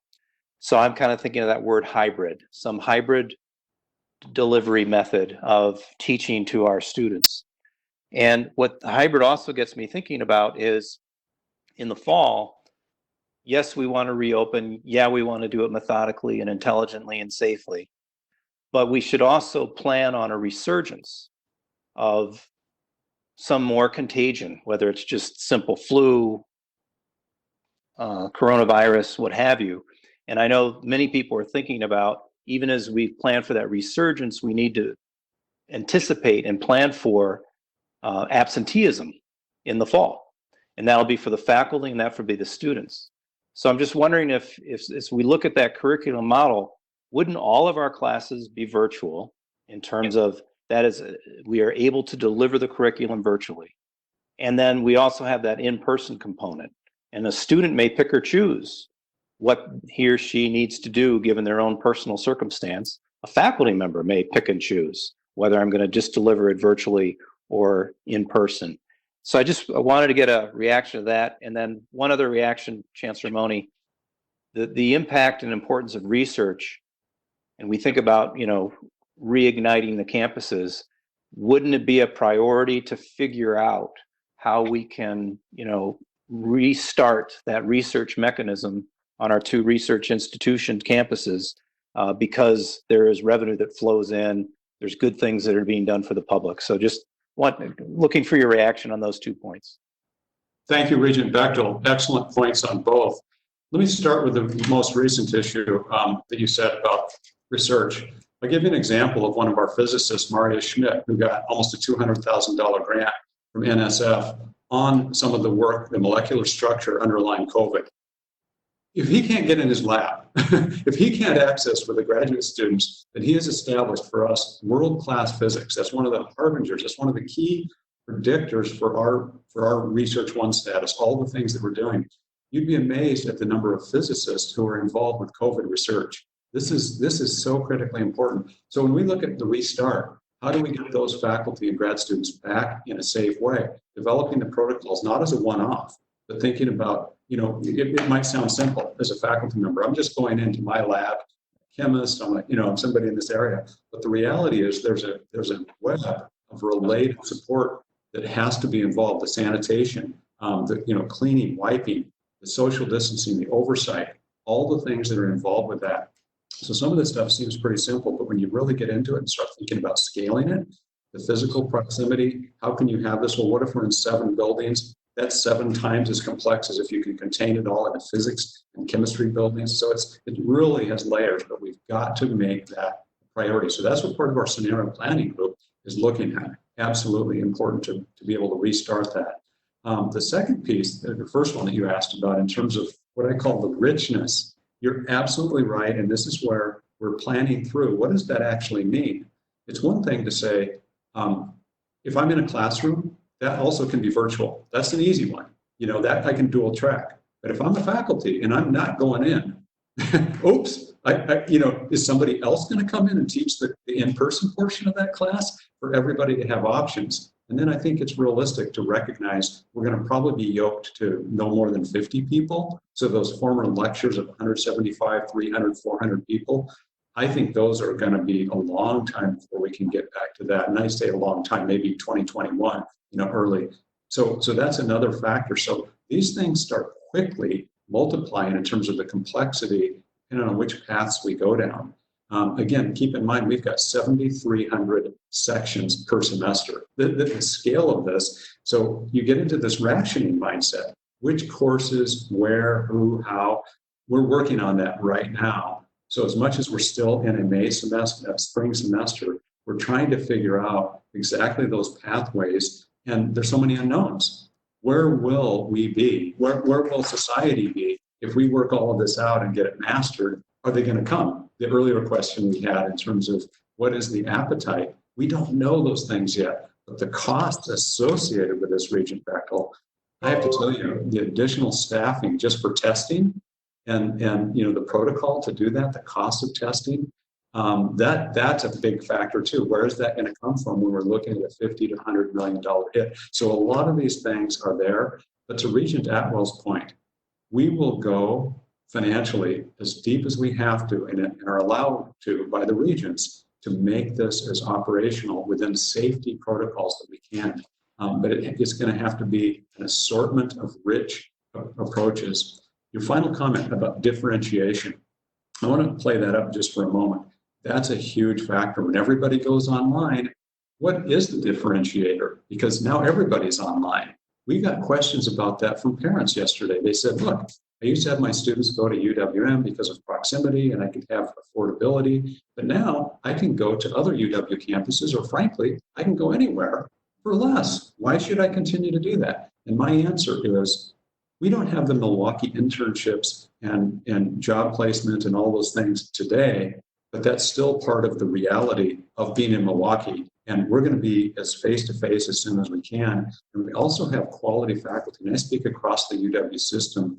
The quality of our faculty in the UW system is so high, where our faculty have come from, what they do. And there's research and teaching across all our campuses. And it really is an important component for all of us. So I think that the brand is strong. And I say that not just in the state, but really in larger ways. So I think we've got some competitive advantages. So with that, I'm sorry, Regent Klein, you had a question? Yeah, I was just going to ask Chancellor Mone, great presentation on the online component, and maybe this touches somewhat on your blueprint, Ray, but it seems that we have to be prepared to be online, maybe for some of the classes, the hybrid, I guess, as Regent Bechtel talked about. And we may have to be agile because we may have to go to online at any point in the semester. If we have an outbreak, on a campus, facts may change even if we're technically open. So, do we have a plan either at, and I'll address it to all three of you, Chancellor Blank, Chancellor Mone, and President Cross. Do we have a plan for accelerating the quality and quantity of our online offerings so that we can bounce back and forth if we need to?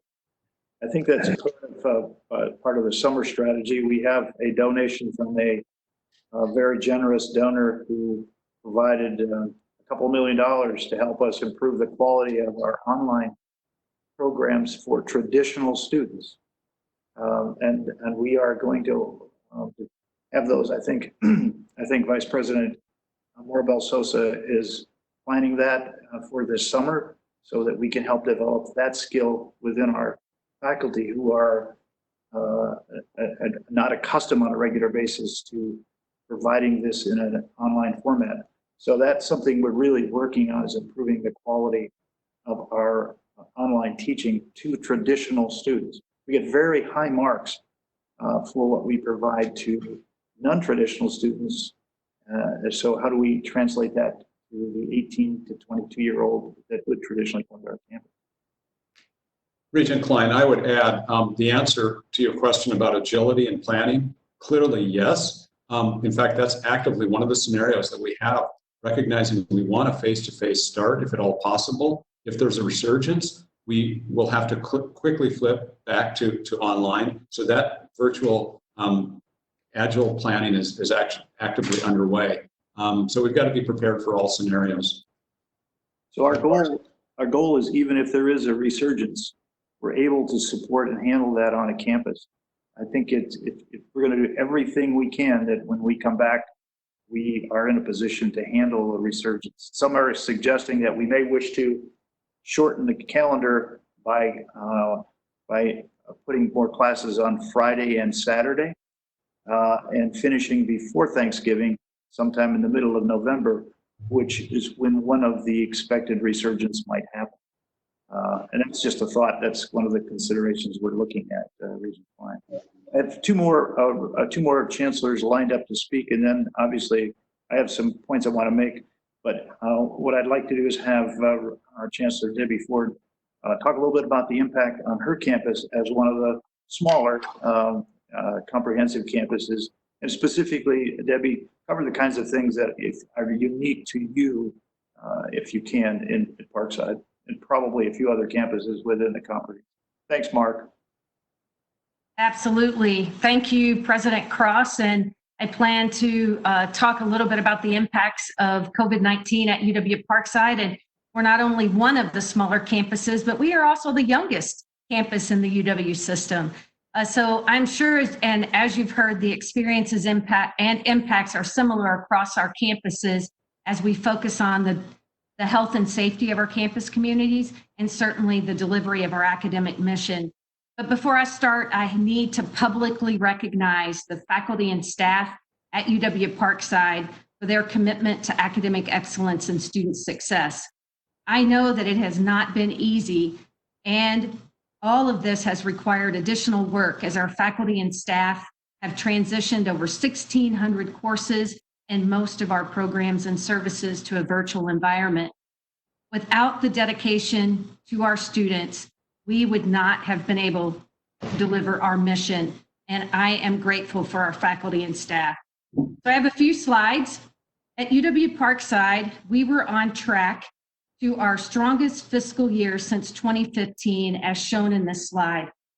This growth is a direct result and a planned outcome from the innovative programs developed by our faculty and approved by you over the past few years. The academic programs responding to market needs and showing growth include offering 10 of the 13 collaborative degree programs and the UW Flex option in partnership with UW Extended Campus, and the growth in our online MBA. Over the last 10 years at UW-Parkside, we have developed the infrastructure, technical support, and instructional design support to deliver our online curriculum. And we have trained over 100 faculty and instructional academic staff members in effective online course development and delivery. But now, the pandemic has created new fiscal challenges. And go to the next slide, please. The revenues losses total about $4 million at UW-Parkside, and this takes into account the state funding lapse. Of course, we have received support from the CARES Act like our other campuses, and our projected furlough savings will cover some of the losses. And we anticipate that we will have about a $1.5 million shortfall in our operating budget for fiscal 20. Our furloughs were announced this week, and they cover our summer semester. And depending on our enrollment for the fall, will determine how furloughs might be initiated for the fiscal 21 year. Just when progress was being made and we were considering campus-funded pay plans to help close pay equity gaps, like Chancellor Blank mentioned for UW-Madison, the pandemic placed increased workload on many of our faculty and staff. And our faculty and staff have really stepped up and focused on their courses and responsibilities. But unfortunately, for most of our administrative, our academic, and our university staff, their reward for going above and beyond is a furlough notice or a salary reduction for the summer. Our faculty are exempt for the summer because most of them are on a 9-month contract. I am deeply concerned about the long-term impacts on recruiting and retaining quality faculty and staff as the pandemic wears on. But in terms of students, we are fortunate that only about 20 students stopped out since we moved our courses online. Over the past few weeks, we've called more than 1,500 of our 4,500 students to check in to see how they are doing. And most have said they're okay despite the circumstances, but several have shared some of the challenges they face in their home life with their families. Just under 500 UW-Parkside students have received emergency grants from the CARES funding or from the UW-Parkside Foundation's Future Focus Fund, and we continue to process applications daily. These funds are supporting the most basic needs of our students and are greatly appreciated. For now, summer enrollment is up slightly, and our curriculum will be delivered virtually.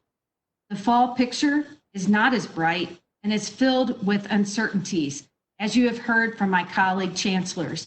And we, like the other campuses, are developing various scenarios and forecasting flat or reduced enrollment, but we're not giving up. We are also connecting to new freshmen, transfer, adults, and graduate students through the Office of Admissions and New Student Services. So as you have heard, and as we have discussed this afternoon, no one knows for sure when or how we will emerge from the pandemic. And this makes the short and long-term planning extremely challenging.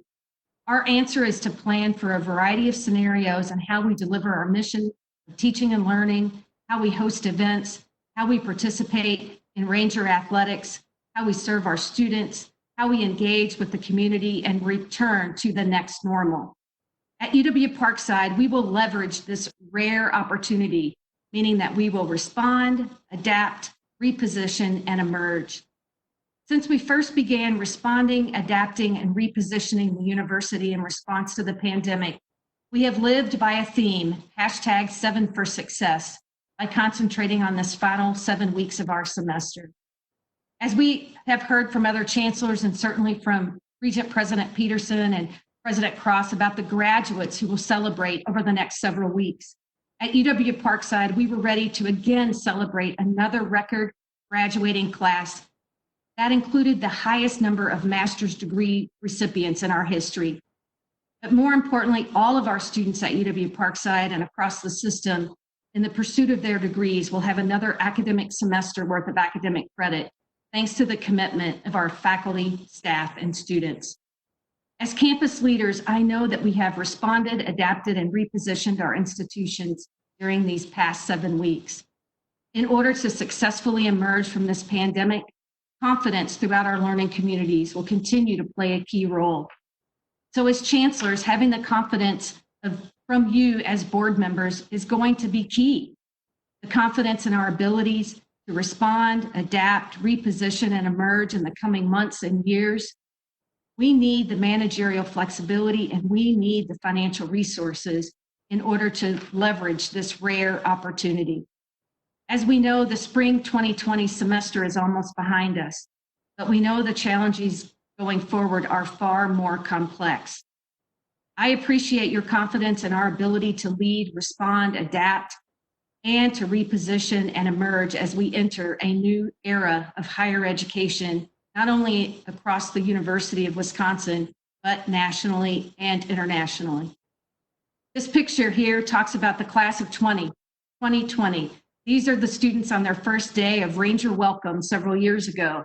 And so I want to say congratulations to all of our graduates at UW Parkside and across the UW system who will complete their courses and earn their degrees during a pandemic, something they will never forget. We salute you and your resiliency. Congratulations to these graduates, and it is because of you that we have continued to focus to make sure that we deliver the top quality education that you deserve. So thank you, President Cross. Thank you, Regent President Peterson, for the opportunity to share a little bit about Parkside's perspective. And I'm certainly happy to take detailed questions as we emerge from this pandemic. Thank you. Thank you, Chancellor Ford. Before you ask questions, I think I'd like to have Jim Schmidt also share. I lined up Jim as one of the larger comprehensives to share his thoughts. Then maybe engage in some questions for all of the chancellors, including Chancellor Ford and Jim Schmidt from the camp comprehensive. So Jim, would you go ahead with your, thanks, Debbie. I didn't mean to cut you off. Happy to do that, Ray. Thank you. Jess, there we go. So welcome to a quick presentation about UW Eau Claire. As one of the larger regional comprehensive universities, UW Eau Claire has two important roles: providing life-changing education for our students and being an interdependent partner to enhance the quality of the region. Like the rest of the UW system, we've experienced major financial losses during the fiscal year, and all of us are grappling with a sudden significant financial impact. Next slide, Jess. So by comparison to some of our peer comprehensive, UW Eau Claire is a highly residential campus, opening the year with well over 4,000 students in university-operated housing, including 94% of our first-year students. We actually had this year more students in our residence hall than Milwaukee. They have a hall underway, and so we tend to stick out on some of the financial charts. You'll see that we took a $5 million hit to our residence hall fund, and that has already had a significant impact. We've carefully put those dollars aside to begin the renovation of our oldest residence hall on Upper Campus, Governor's Hall, and I've been working on trying to get that approved for renovation for 5 years. and it was out for bid or about to be out to bid, and it should, at the end of this month, was to be renovated. Contacting and working with the system facility staff, we decided to delay that for a year. Given some of the uncertainties of the coming year, we decided it was not a good time to bring on more debt. Candidly, I'm hoping to still do it a year from now, and with any luck, we will get even better bid prices and give the economy a necessary boost. Our students are also a little bit different because they get to benefit from experiencing our other cultures firsthand. We rank 11th in the nation for the number of students participating in learning abroad for a semester or longer. And so one of the things that we took a large hit was to safely return more than 400 students from study abroad programs. And as you'll see, we took a hit with the international travel bill just to get them back one way safely. So while these financial impacts are serious, what really keeps me up at night is how this pandemic threatens to do irreparable damage to more than our bottom line. Next slide, Jess. So UW-Eau Claire takes a great deal of pride in our high impact experiences, and that's where our biggest disruptions have been felt. And it is those high impact experiences that make the Blue Gold degree exceptional, and it will have a direct effect on our graduates' competitiveness in the job market and impact as they go on into their communities. We've been able to adapt some of these experiences so students could still showcase their excellent work. Just last week, we had more than 500 Blue Golds present research posters virtually with the support of more than 150 faculty members during our online version of our annual research fair. And we've had more than 1,000 people go through and participate that and ask and make questions and make comments to our students. But some experiences are really beyond our control.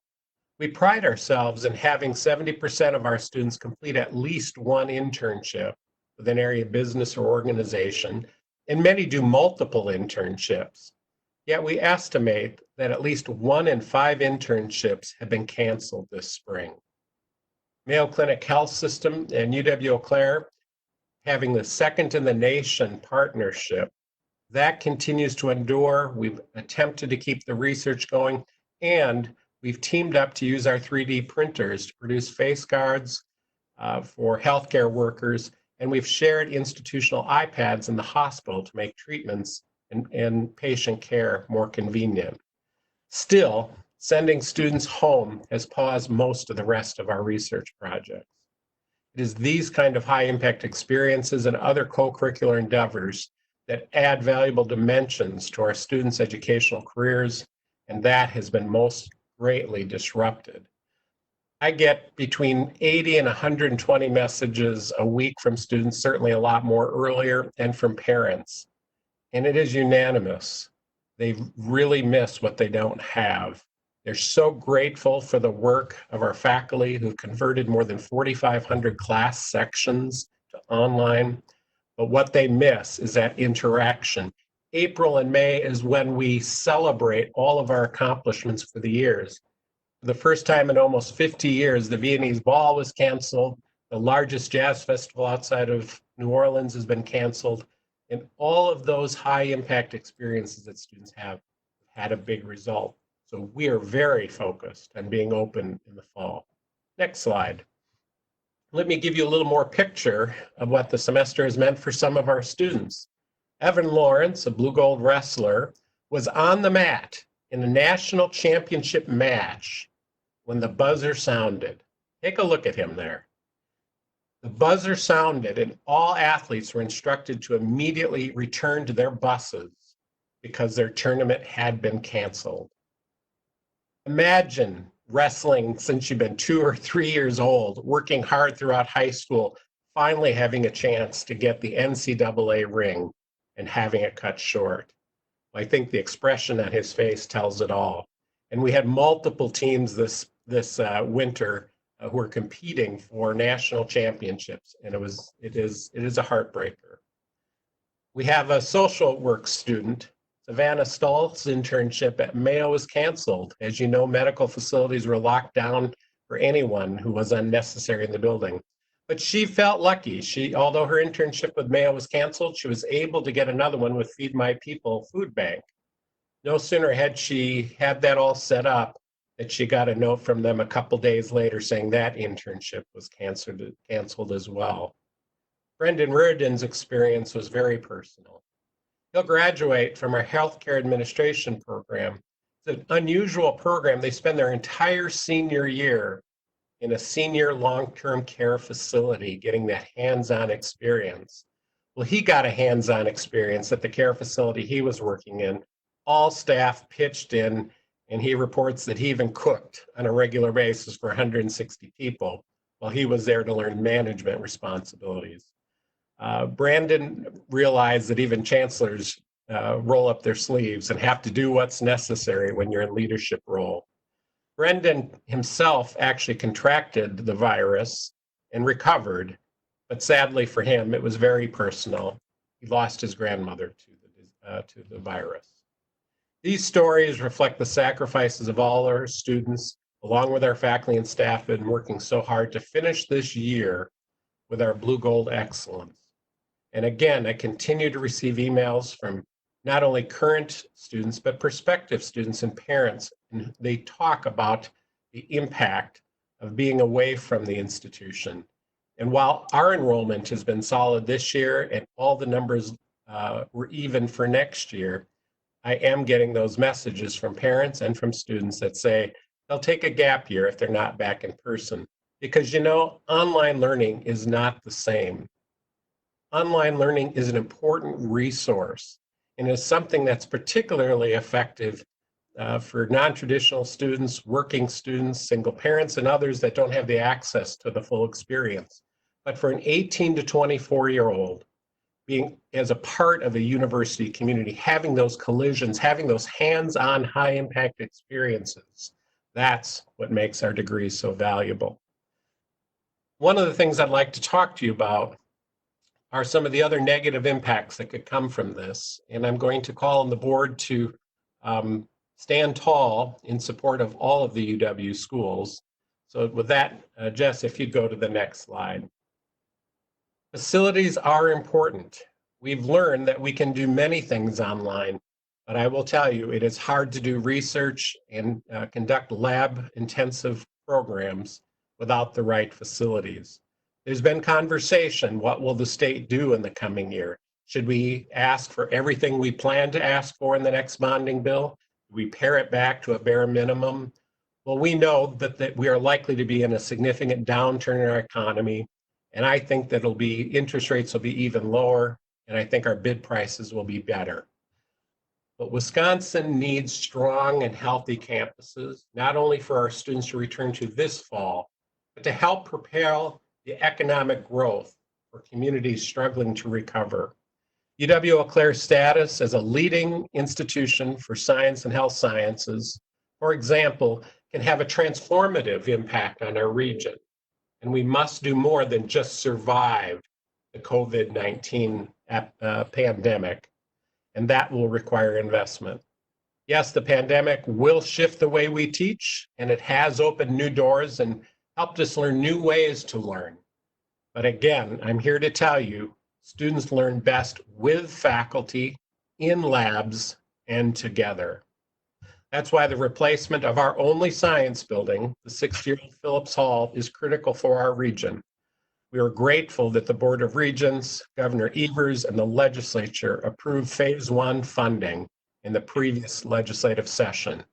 And when this comes to you this August, this is the kind of project that Eau Claire needs, but seriously look at all of the requests that are coming from all of the institutions.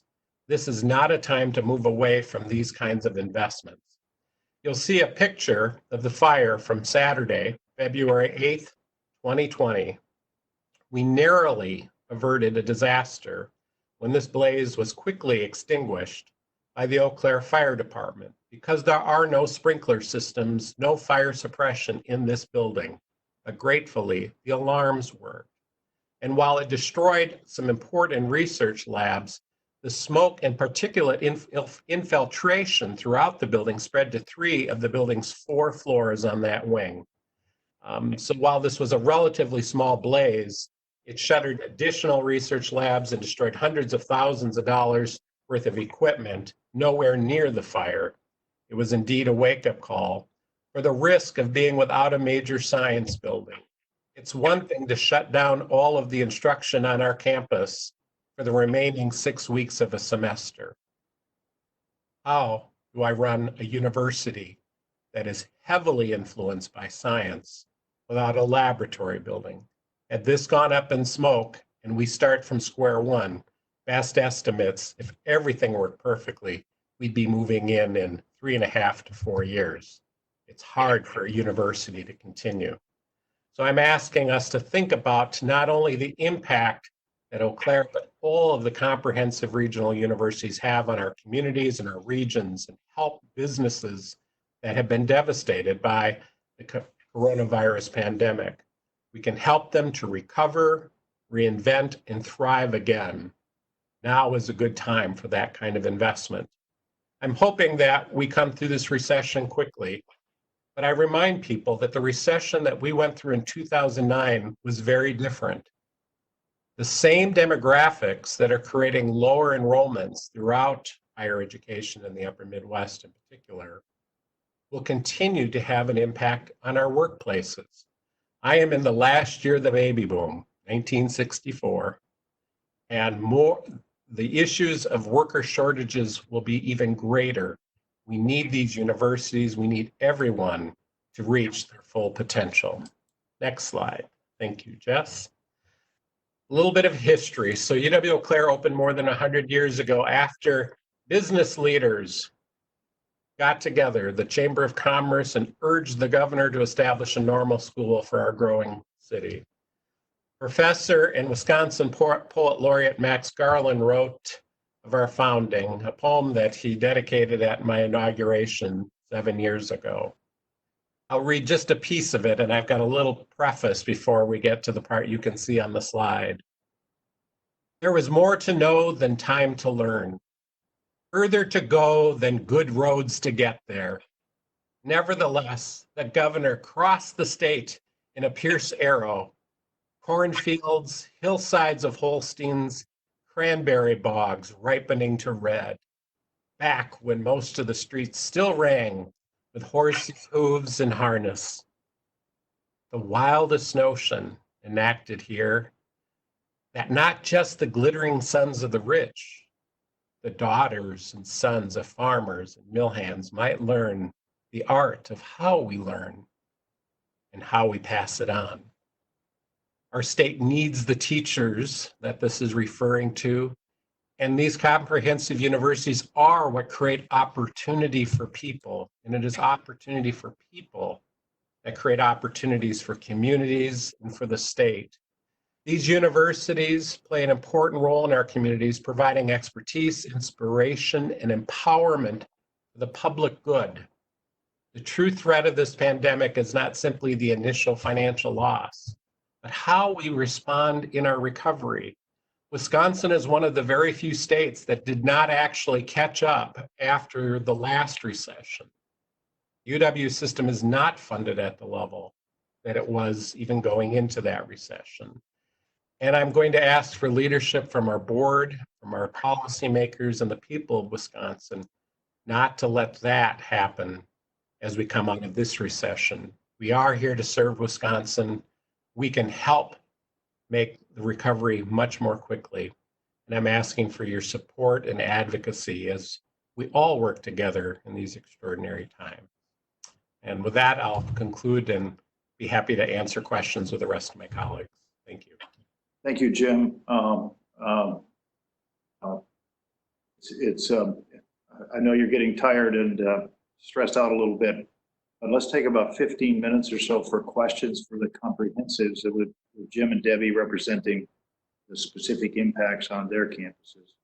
It's interesting to know, just as this is a humorous comment, we need a little laity or a little lighthearted comment here. I ask each of them for 5 minutes. They're chancellors, they behave normally. I should have known better. Questions?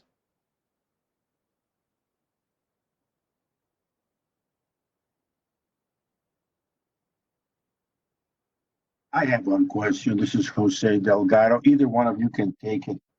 There appears to be the presumption that going back to normal is going to be impossible. That we have to find a new way of doing things.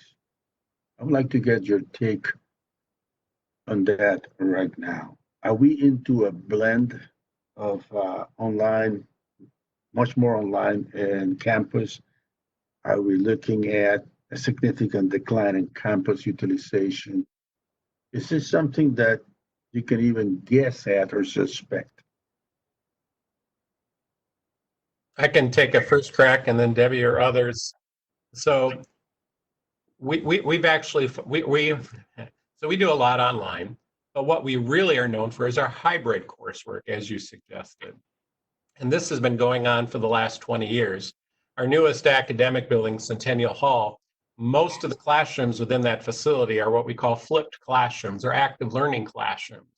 And it really fits into some of the examples that Becky had used, Mark had used, and we're all thinking about expanding throughout our curriculum, particularly in those larger classrooms, where students in many ways might do the reading, see a taped lecture, and then they come to campus to engage. So those have been very significant ways to actually provide more information, greater level of curriculum, more content, but more importantly, more engagement. So the buildings are where people come together to engage. The technology does help put information out. But I've been, one of my pet peeves are when people say, well, you know, we won't need buildings, we won't need universities because everything, we got MOOCs, we got everything online. And I point out that it is possible to get a great education without ever getting a degree. Our libraries, I believe all of them, are open to the public. And if you come into our libraries and read for 4 years, you will learn a lot.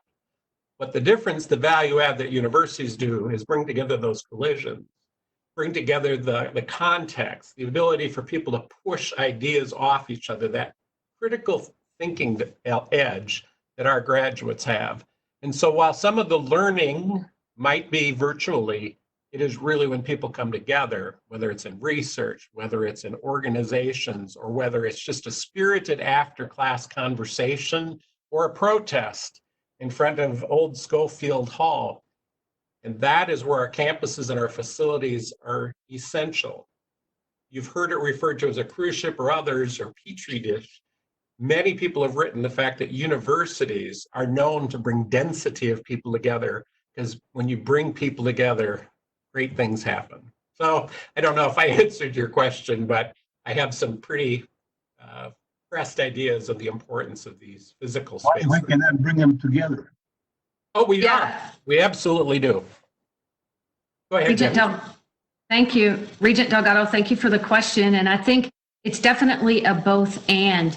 One of the pain points that we've all experienced is that our faculty and instructional academic staff have had to transition their coursework to an online platform in a week or two. But one of the silver linings that has occurred is now all of our faculty, and particularly those that were not using the Canvas online tools, they now have exposure to those tools. So I think in the future, learning face-to-face, online, hybrid, all of that is going to be enhanced because our faculty and instructional academic staff have greater familiarity and use of the tools.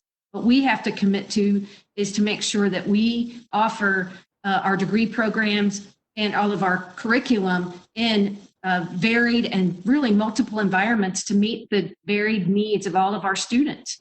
And so at UW-Parkside, that's something we have certainly focused on, and we certainly have ramped up the delivery of not only online courses, but certainly degree programs to meet and respond to the needs in our region.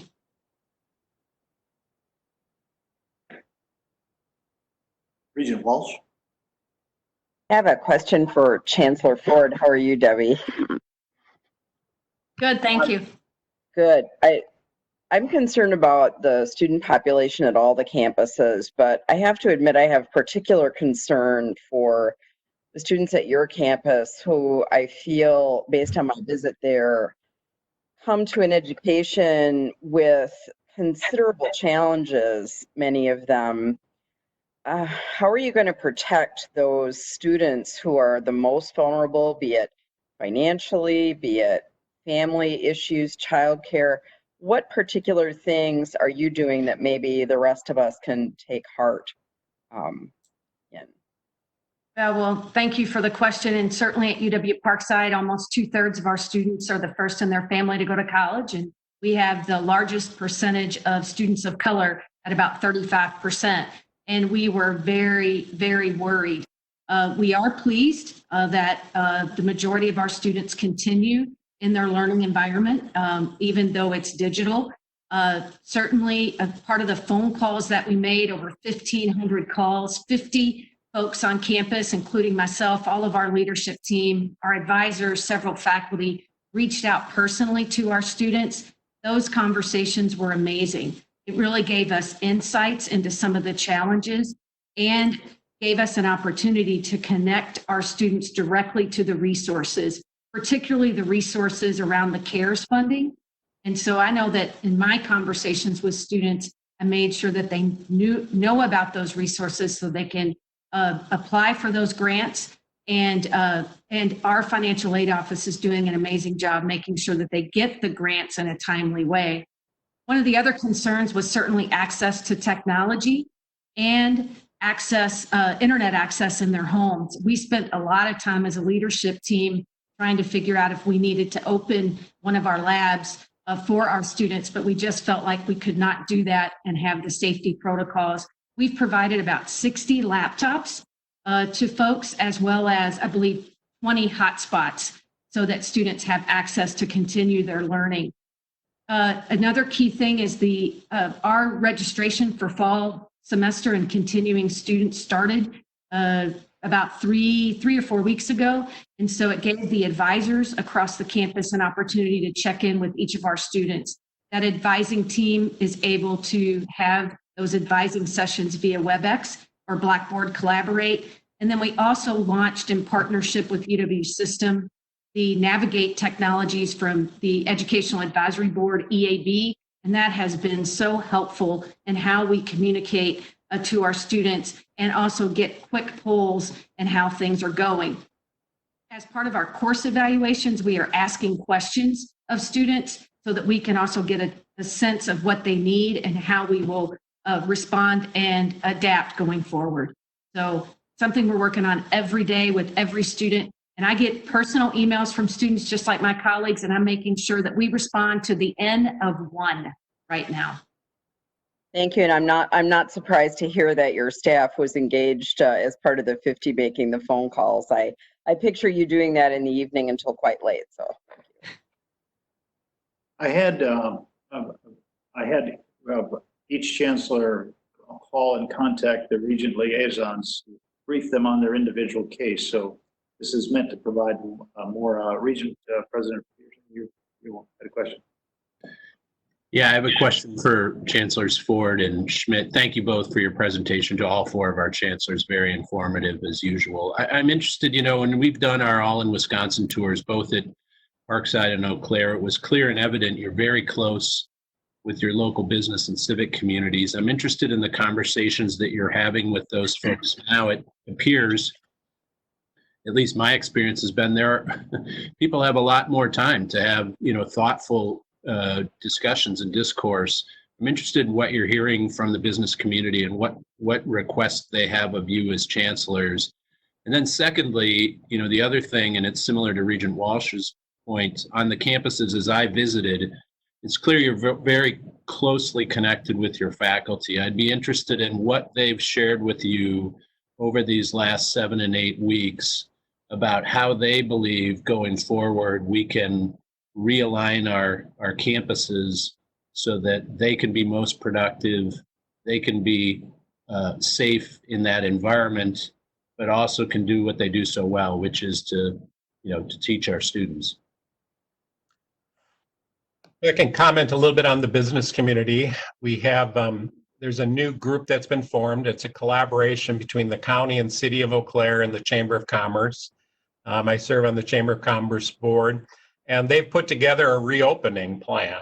They're not saying when it'll reopen, but we are working with industry types to figure out what they need to safely reopen and to figure out how we can more clearly leverage the assets of the region. It's interesting, I think I'm in my 33rd year of administration, and this community does a great job of working with the universities. And yet, I think that there's so much capacity left, particularly among the comprehensive universities, and I'd let Milwaukee and Madison speak for themselves. They still have not quite figured out how they can fully leverage the energy, the skills, and the talent. I remind them I don't have money to help leverage, but I have minds. And minds will trump money almost every time.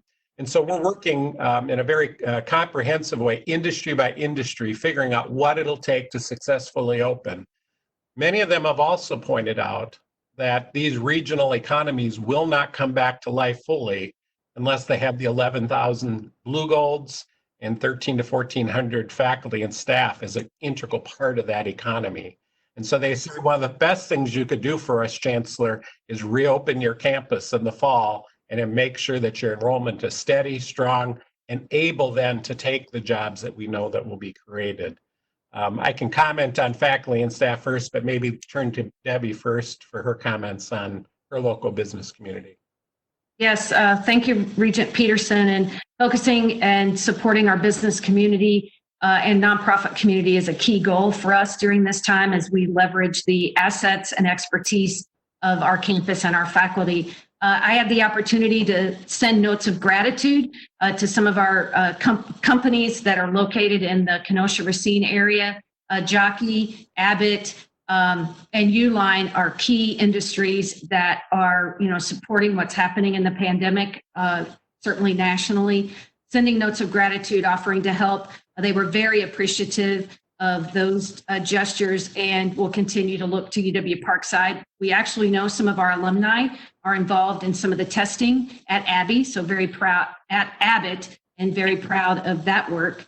I also serve on the Kenosha Area Business Alliance and the other economic development groups in our region and have had regular conversations with community partners and how we support them. One of the most important things that we continue to do is as they come out of the pandemic into this next normal is to make sure they know our graduates are ready. And that's what we will be focusing on is making sure that our graduates and our students are ready to support them. And from the Kenosha Area Business Alliance meeting last week, several of the businesses in Southeast Wisconsin are, very, very, very busy. I think what the key is how do we support our small businesses, and the Small Business Development Center is very active at UW Parkside. I'll go to the faculty question. For us, we're planning in 3 time horizons, right? Like everybody, spring semester, summer semester, and fall semester. We made a conscious decision at UW Parkside because we're small, but mighty, and we made a conscious decision to focus on the spring and summer. And as soon as we celebrate our graduates a week from Saturday on May 16th virtually, we will turn our full attention to preparing for the fall. We meet with our governance leaders as well as our faculty senate regularly. We meet with governance leaders every other week, and we will engage them in that and have teams that begin to look at that more seriously and get their full input. And then the other thing I would say is what's been another silver lining is the participation. Our faculty senate meetings, every college and every department is represented. And I'm just really pleased at the level of engagement that they have via WebEx and Blackboard Collaborate. So I'll make a few quick comments on some of the things we've learned from this process. We've learned that, and our faculty had 3 weeks to make the transition. I intentionally put an extra week beyond spring break, and we were late, so we started. And so I think generally we've had universal praise from our students from the quality and the attempt and the effort that's been put in. And I've had faculty members who said, I plan to retire without ever teaching an online course, and that was a point of pride. And they've come to me sheepishly and said, I've learned a few things. And you know what? I've actually learned there's some things I can actually do better with that as a tool, back to Regent Delgado's point. So this is force people out of their comfort zone, and we do that with our students almost every day. And so it's good that our faculty have gone through it. Over the last 10 years, as appropriations have not kept pace and we've been frozen, this has happened all across the system, but class sizes are bigger. We try not to advertise that because that isn't what most people want. Particularly in our College of Business classes and others, we'll have courses of 50, 100, or 150. And when people attend campuses of our size, they don't expect many of those, but we have faculty who are very engaging, and we make sure our best lecturers are engaged with people in these larger spaces. But when you put it online, you lose the conversation.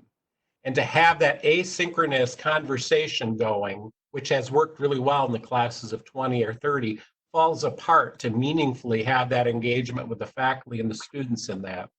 And so the provosts and the deans, as they plan for fall, for an example, we will still have some of those larger classes, but we will also, and I think Chancellor Blank had pointed out this is a strategy as well, create smaller discussion groups that would meet in person, not only with the faculty, but we'd find some upperclassmen to come in and help do that. So we set aside student salary money to do that. We're very proud that we don't use teaching assistants in everyday teaching, but we will bring in some upper class students to help engage those conversations. And so again, I think we'll see far more hybrid use of technology. There are appropriate places for it. And by having this crisis, it's taught some faculty members that yes, there might be some value. Regent Greeby? I have a very quick question, and Ray, I know that you've got some comments you want to make as well. I guess I'd make the observation for that, there are times when the university system follows the rest of the state. There are times when the university system works hand in hand in collaboration with various state constituencies. And there are times when the university system should be a leader. And I'd encourage our chancellors in individual instances, but broadly, to think about where should we be in that spectrum at this time. And I'd encourage my Regent colleagues to think about that as well as we move forward. Are we going to lead or are we going to follow?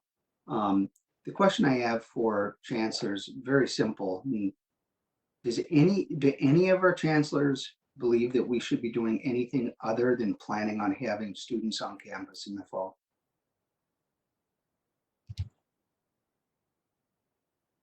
We need to be back on campus. And I'll just underline and raise, put a lot of energy into this, and that's around testing. One of the nice things of being such a science-based institution, we have some alums that have approached us. We're international investors and haven't even had a chance to let Ray know, but we have some really exciting opportunities, and I think we all need to be figuring out that as an assumption. How do we creatively work partners to make sure we have testing to keep people safe? The idea of there being no risk is not realistic. Otherwise, I wouldn't let my sons play any sports. But I think we need to be absolutely definitive in our planning. We'll have to be agile, and this is difficult, but we will have multiple array of options. And some of my colleague chancellors have already spelled out the creative ways they're looking at it. And I think we're all doing that. So if Sorry, Ray, I agree. And I think the most important thing we realize is the mission distinctiveness and the uniqueness of our campuses. That's one of the great values of the UW system, whereas Jim has more residential students, UW Parkside has more commuter students, but we sit geographically between two large metropolitan areas. And so I think what we need to do is continue to focus on the health and safety of our campus community and engage the voices and leverage the expertise that we have to lead as universities, lead our universities, but also lead across the state. I just got a note, our faculty are out ahead, and they are actually already planning for the various scenarios at UW Parkside, and that's what innovative faculty do. Regent Atwell, did I comment on? Well, thank you, Ray. I just want to add, actually, it's so important. Ubiquitous testing is so important. We're going to be doing it on our campuses. It's an essential part of opening and having students present. If we could think more expansively because Jim, you were talking about what does the business community need? The business community needs our leadership as UW system on this question of testing. If we could make ourselves a center of knowledge and the ability to actually, show businesses, and frankly, if we could make ourselves into a site, I'm not enough of a scientist. In fact, I'm not one at all. But we have a lot of resources, but can we be the place that the business community in the state looks to for the testing that is essential? So it's thinking beyond our safety and thinking about the safety of all the workers, many of whom, by the way, those of us who sit behind screens for a living, there's a lot of people out there in factories right now, and waiting until their factories are hot spots is not only a health issue, it's a social justice issue. So we have the opportunity to put ourselves in that spot and to prove at a very high level what our value is to the people of Wisconsin. So if I might respond just briefly. So that is exactly, we've been approached, and it's a business venture that's approaching us that they happen to be alums, and they come well-heeled, and we would be the alpha site for developing a new program that would be used globally. The beta sites are in South Korea, Germany, Paris, and Canada, but it would start here. And it actually leads with the antibody testing and some other things. And I can't talk too much more about it, except there are, interestingly, a number of large Wisconsin investors with this. And beta sites would also then be with some of the Wisconsin large companies that you would have all heard of. And the fact is they're excited because, according to the NIH, we're told there had not been any longitudinal studies. And the fact that you've got 10,000 undergraduates here is a great pool for people to voluntarily be part of this research study and then include our faculty and staff. It's early, and we will know shortly whether or not this will come to fruition. But that's exactly that point of how do we lead to try to actually help the entire state and, frankly, the globe with this terrible pandemic. There's a lot of progress. Can I respond to Regent Greeby? This is Dennis. So we're like everybody else. It's in our best interest to be face-to-face in one shape or form in the fall. Note of caution, the problem with that is all the variables are not under our control. As states open up and things open up, we don't know what's going to happen. And so I think we ought to be as prepared as possible to open and know what it's going to take to be open face-to-face. On the other hand, we have to acknowledge sort of what the challenge is. So we have a hospital here in Platteville. It has 25 beds. If they expand and use all the emergency room beds, it's 45 beds. So I bring 7,000 people back into close contact on a daily basis, and there's an outbreak. It can overwhelm that facility and put all of Grant County in danger. So we got to be really careful about how we proceed. And the notion is, can we put the things in place that will allow us to control the kind of outbreak that takes place? So I'm a little cautious on that front.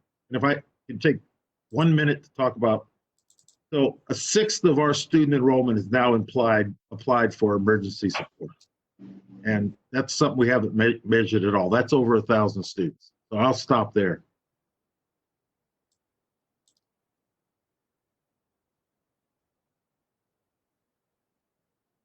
Regent Klein, I believe you have a question.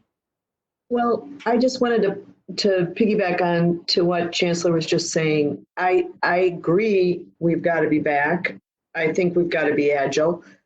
I hope we're going to have a very centralized approach to what being agile is, because I agree with Dennis. I think we could have a situation of, epic proportions if we're not really testing and if we're really not attentive to what's going on in the campuses and able to make a quick pivot. I mean, I was thinking as we were talking, and I thought it was interesting, our esteemed colleague from Platteville saying there are 25 beds in that county. It's, we've got to make sure that we're ready, whether that's for isolation, for whatever, because if history is any gauge, when the Spanish flu came back, and it came back in fall, it killed something like 598,000 Americans in the month of October, and many of them were young people. And so I think we've got to have the highest level of precaution. I assume we are in our peer group looking at what everybody is doing nationally. I assume we're going to have, some policies that come from system, and, it's not going to be everybody doing their own best practice. It really shouldn't be in this context. We're going to really have to be on our game on this and have something that's fairly directive coming from system, because, and I think we should go back. I'm not suggesting the opposite. We can't live in a bubble, but if there is an outbreak, we got to be ready, and we've got to be able to pivot on a very quick notice to keep people safe. Or, we're not going to have a system when we get done, because the liability aspects of it are going to be overwhelming in my judgment. So I want to pick up on this, and I appreciate all of your patience. First of all, I want to thank the chancellors, but I also want to apologize to all the other chancellors we hope to get engaged in this conversation and just unable to do so. But I want to deal with this point of testing. Everybody and his brothers out there messing around with something, and there are antibody tests and obviously other PCR test-based operations. But I have another conference call on Sunday afternoon this week, and I know Becky's team is looking at this as well. We believe there are going to be shifts. First of all, the test that currently is done is with an NB swab that's shoved up your nose, almost into your brain. And that has been, now we don't need to use those. Right now, those swabs are in short supply. That's a PPE that is hard to get, or a piece of PPE. So we're hopeful, and we believe that has been, other devices have been accepted to replace that kind of expensive, unusual swab. The second part is that Rutgers has just had approved a saliva test. It's going to sound a little bit gross, but to Bob Batwell's point, it's possible for us to be able to use saliva. So you can imagine if students spitting into a common container, that container then subsequently being tested for a viral contaminant, which would, if it did exist, would require the individual testing of each of those. But if that happens, that's incredibly less expensive than the current test. And so we're working on that feasibility. There's another test out there that I can't explain, but if the saliva test is possible, it doesn't require a CLIA certified lab, which adds to the expense and slows it all down. So we believe that that we are in a position shortly to be able to validate this through some trials. What we hope to be able to do is do group testing using saliva and do it on a regular basis to determine potential infections. We want to be able to do that in the community, Bob, as well. Provide that kind of capability. If we can do that, that's a major breakthrough. There is also another test that's involved. I don't know how it works. From my perspective, this is not my discipline, but I believe it works on the light spectrum, and that's being studied right now. If that works, great. What we're attempting to do is find a cost-effective way to do this quickly. If the saliva test works and we can handle it without a CLIA lab, without a whole lot of professional people engaged, we reduce the cost dramatically. And furthermore, if we can do that without being in a certified lab, we've just made that ubiquitous testing possible. So within the next couple of weeks, we should know whether that's feasible. And if so, I think the university should be the center of that. And we were talking with DOA about that this morning as a part of our efforts. How can we be helpful on the testing side of this? We're already testing tracing and tracking devices to see if they'll work. I've got one in my phone, trying to figure out if we can follow people without being so intrusive that we're invading their privacy. That's a challenge. So there are a number of things that, and I could go into the isolation capabilities, I could go into all that. I just want you to know we are working on that, and there are no single answers right now, but I'm really excited about the opportunity.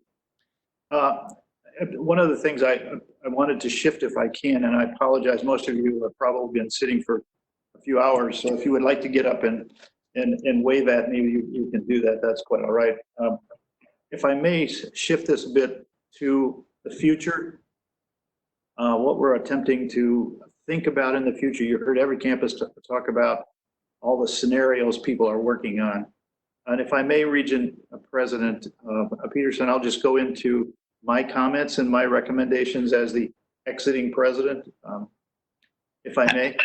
I think that would be great, Ray, and timely. Let me just say thank you to all four of our presenters. I mean, clearly for our board, they are representative of all of our campuses. And I wanted to ensure, I think we all wanted to ensure we had this rich discussion about all the challenges that are facing our campuses independently.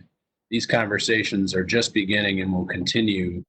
But as we think about where we're headed from here, you know, several weeks ago, board leadership began the process of assembling system staff and working with our campus partners and really challenging Ray to think about proactively how we position the system to do, as Regent Atwell said, lead.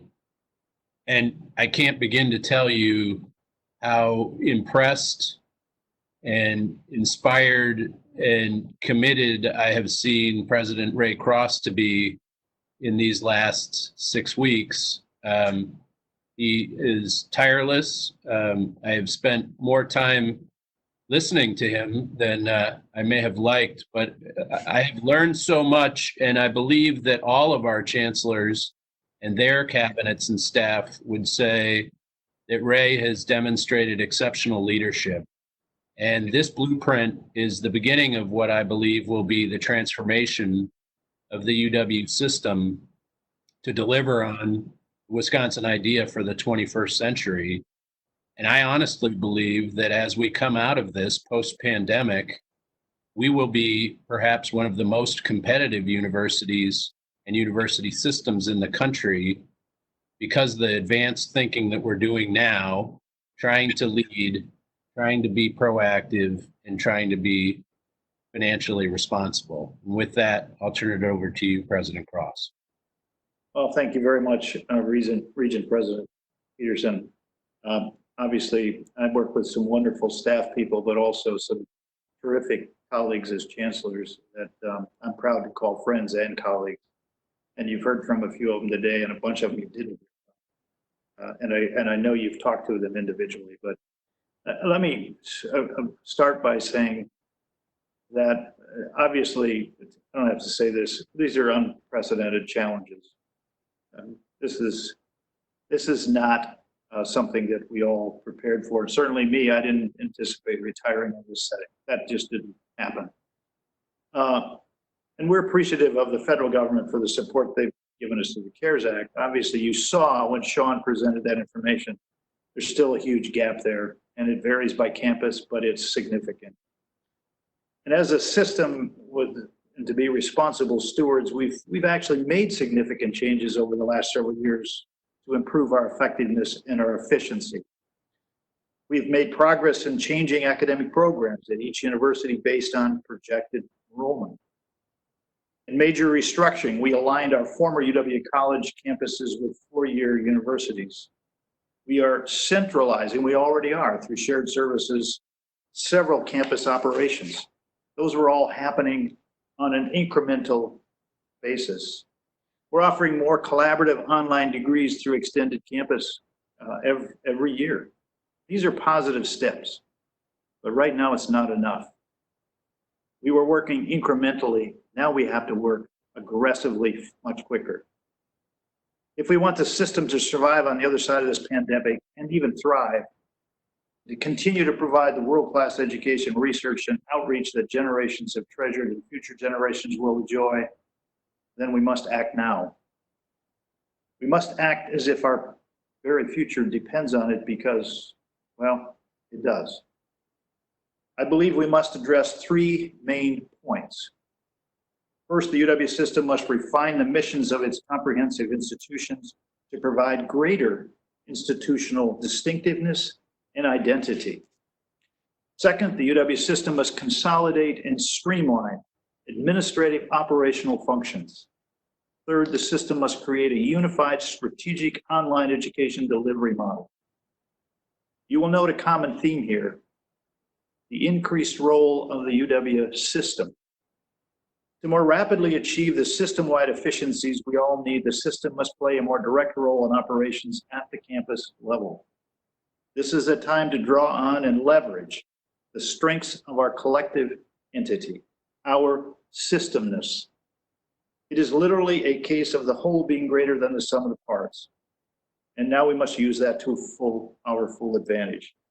Let's look at these three priorities in greater detail. First, refining the missions of the comprehensive universities to provide greater institutional distinctiveness and identity.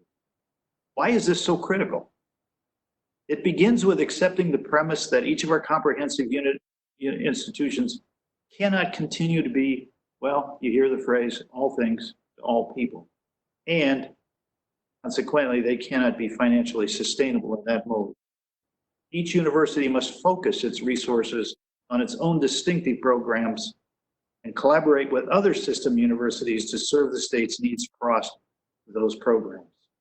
This will make them stronger, and using the tools and technology we have today, it should be easier. The facts driving this need are straightforward. Let's start with these. Declining state investment.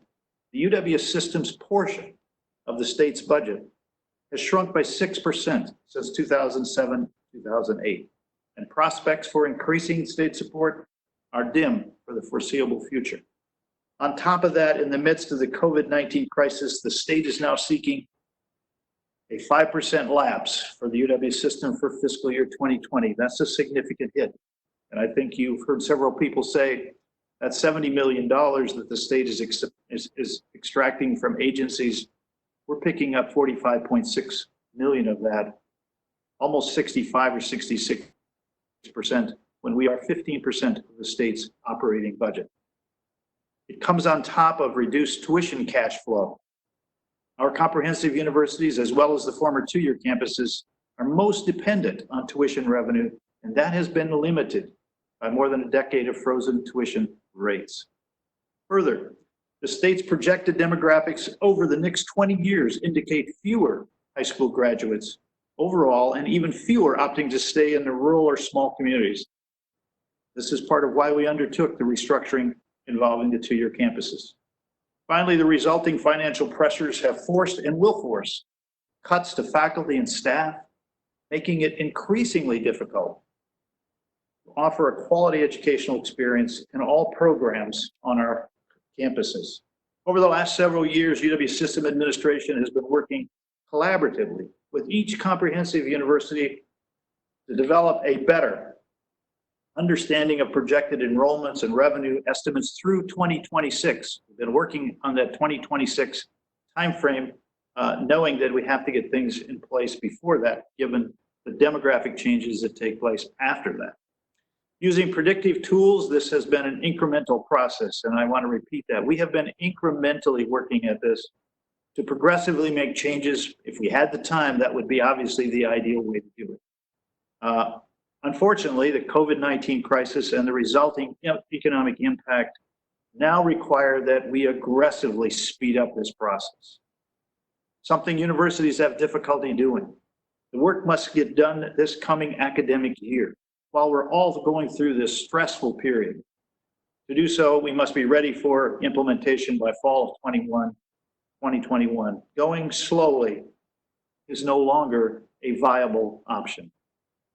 We must accelerate our process for assessing each academic program, degree program, and the services, not just the program, and each administrative program or service offered at each university, while also analyzing program quality, demand, potential costs, and ultimately alignment with the mission of the university.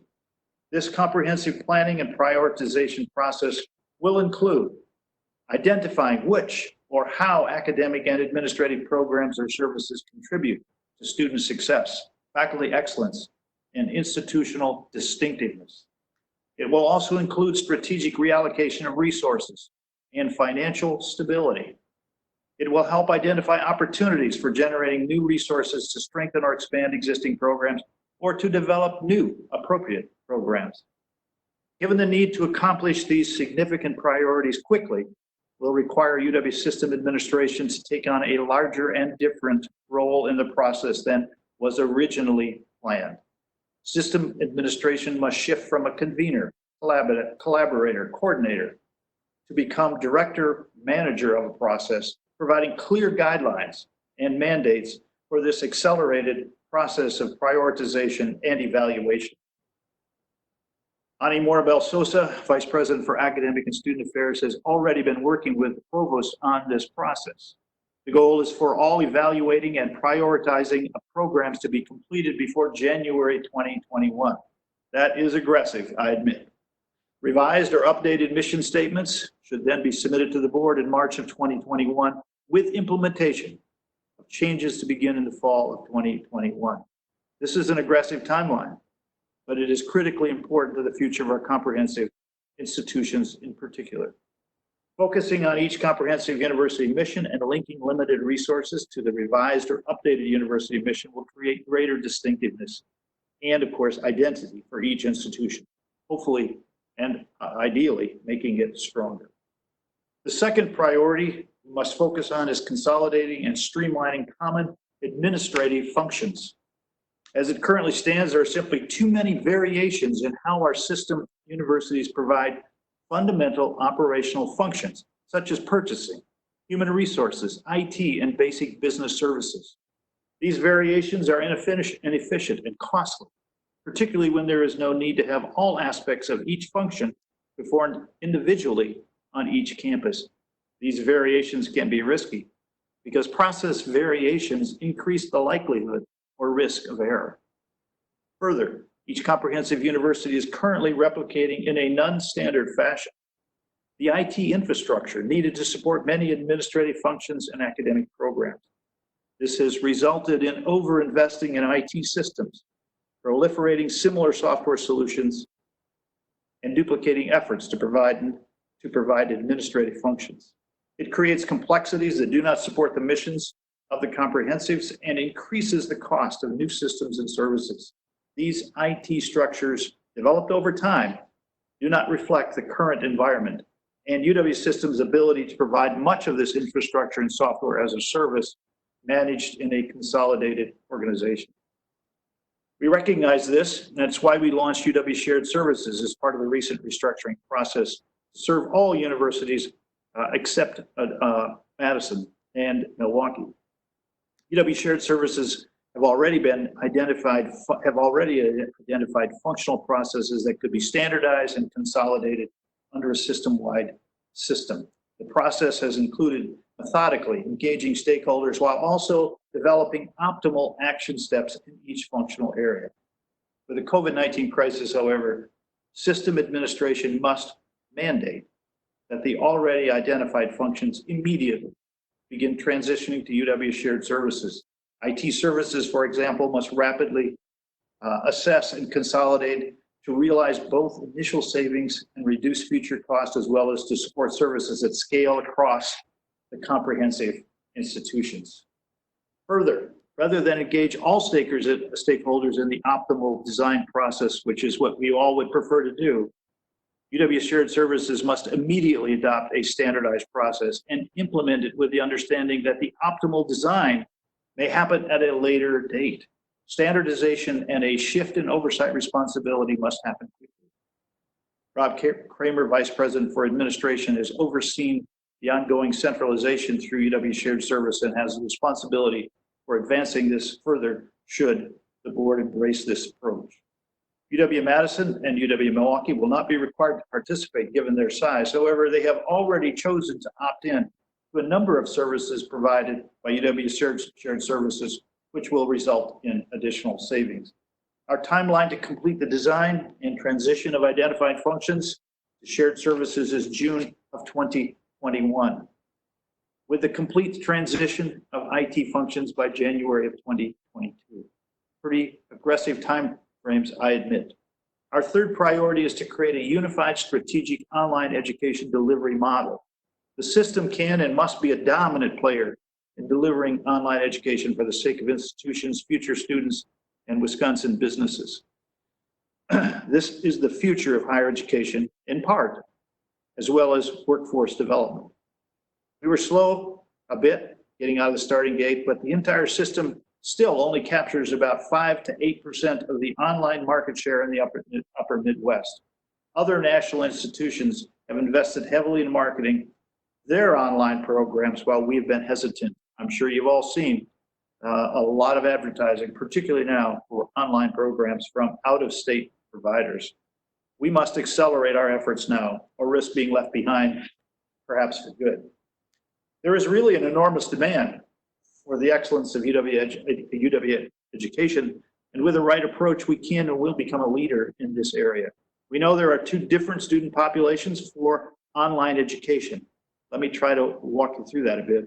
First, there are the traditional students, typically residential, that age, usually on campus, who are interested in individual online courses to supplement their course load, as we talked about today, in hybrid format and to advance their progress or time to degree. The second group are non-traditional students, generally working adults, many with 2 or 3 kids. This particular segment is the fastest growing and largest of the population seeking higher ed. That's true in Wisconsin and across the nation. According to the Census Bureau, there are approximately 815,000 adults in Wisconsin who have some college, but do not have a degree. And about 15 years ago, the UW Extension surveyed those adults, and about 10% of them were very interested in completing their degree. We have a market. To date, we have not tapped this market, particularly among non-traditional students, the way we could have. This is largely because the UW system does not have a unified approach to online education. Instead, each university or institution within the system develops and offers its own online courses and programs.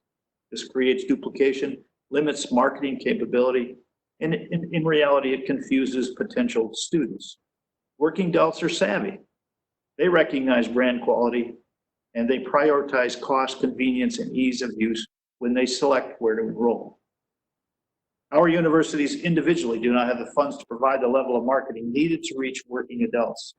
Extended Campus, however, already has capacities devoted to this population in marketing, instructional design, media development, and student support.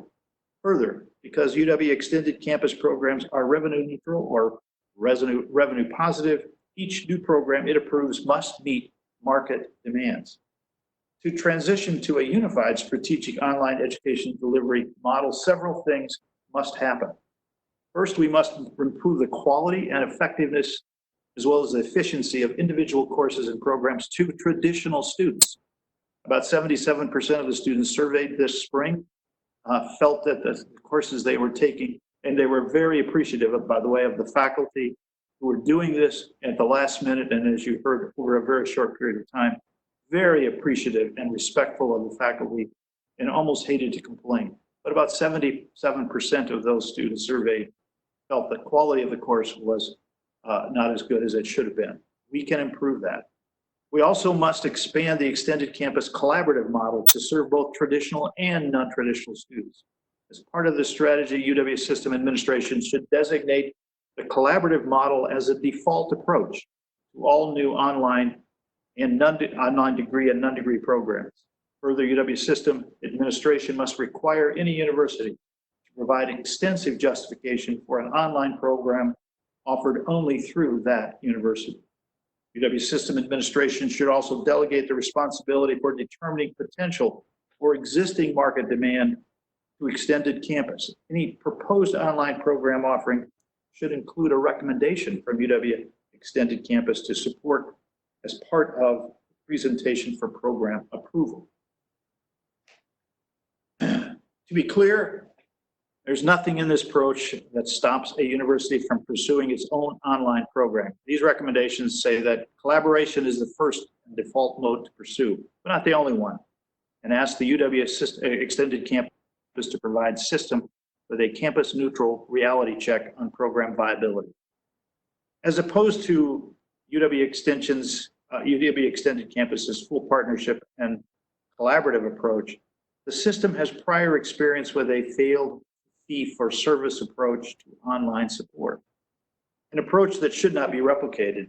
In the early 2000s, the UW system established the fee-for-service Center for Learning Innovations, with which the campuses could contract for marketing, student support, etc. Neither the Center for Learning Innovations nor the fee-for-service model were well received by campuses. The model lacked the ability to rapidly scale up, and that's critically important. UW system must create a unified and strategic online approach to grow its online offerings and presence to remain competitive and serve the people of the state. Currently, Vice President Morabel Sosa oversees this along with Senior Associate Vice President Aaron Brower. Our initial timeline for implementation of these recommendations is actually this fall. As I said earlier, Wisconsin needs its public university to be strong. These three recommendations are recommendations from an exiting president, not an incoming one. And I would encourage the board to seriously engage the public and members of the faculty and administration and staff from around the system as you explore this. I'm presenting it to you as recommendations from an exiting president. On the other side of this pandemic, there will be a UW system. Question before us now is, what will it look like and what should it look like? We have, or I should say you have, the opportunity to call for dynamic changes that I think will keep the system on course to continue to fill its mission as part of the Wisconsin idea. If we take action now, we can look back on the COVID-19 pandemic, and we will be able to say that we made hard decisions when it mattered most. The magnitude and scope of these decisions, as well as their quick implementation, will likely be disruptive or disconcerting to many. Fortunately, they're necessary. Finding solutions to our toughest problems has always been our way. It's the Wisconsin way. If we bring bold ideas and vision to the challenges we face, the University of Wisconsin system will not only survive, it will thrive. Regent President Peterson, thank you. Thank you, President Cross. I think, as we've all heard, unprecedented times call for alternative measures, and with a proactive sense of urgency, the UW system can no longer afford incremental change, as President Cross has outlined. These are first of many that I believe we will see, but I'm grateful for the time that all of our campus has put into generating this start to a larger blueprint. Regents, questions for President Cross on what he's just presented to all of us? Regent Creevy. First of all, President Cross, thank you. These are bold ideas, a bold blueprint, and I know I'm very much looking forward to talking about this with my region colleagues going forward and thinking about what do we do. So thank you. Before I get to my, I wanted to make one other observation about President Cross. I was speaking with the Chancellor last week or the week before about responses to the pandemic. And I thought the Chancellor made an excellent point. All of us in the university system are appropriately concerned with the well-being, welfare, safety, and education of our students. Our students are, to a great degree, paramount. But the Chancellor said to me, please don't forget that this has a significant impact on faculty, on staff, and all of the other constituencies that make up our university. And I thought that it was very compelling. I want to commend President Cross for, I think, doing that over these past weeks. I know President Peterson, when you and I have spoken with President Cross, he's been very thoughtful in extending the concerns about all of the current and potential future policy decisions, not just to students, although certainly to students, but also other constituencies across the university system. And I want to thank you for that, Ray. My question for you initially, you've laid out a pretty bold, aggressive, urgent message for us. What if we don't move substantially in the direction that you've suggested we need to? What do you think the short-term and long-term consequences are? I think you saw some of the projections on the part of Regent Blank, or excuse me, of Chancellor Blank and Chancellor Mone, Chancellor Ford and Chancellor Schmidt. What if we aren't face to face in the fall? We're going to be spending a lot of money no matter what we do in the fall, given the additional requirements placed upon us and the requirements placed on our faculty and staff. How we deal with that, we're going to be dealing with that very aggressively, and I'm very confident that we have the people and the ability to do that. Having said that, though, if we're not able to make some quick adjustments, a year from now, we will be considering changes that are quite different. I submit that the kinds of expenses facing several of our institutions will force them into the equivalent of bankruptcy, which is referred to in higher ed as fiscal exigency. And I don't think that any of us want that. So if we take these measures, I think we can avoid that kind of thing. And there may be other things that I'm certainly open. And I think the board is, but these are my ideas and I wanted to share them with the board. Obviously, it is the board's responsibility to direct them and to make sure we're headed in the right direction. But my opinion is that this could be very, very serious for the University of Wisconsin system, and several campuses in particular may not survive without declaring fiscal exigency. Regent Becky. I think, Ray, all of us appreciate the thoughtfulness and the urgency that you're bringing to this issue.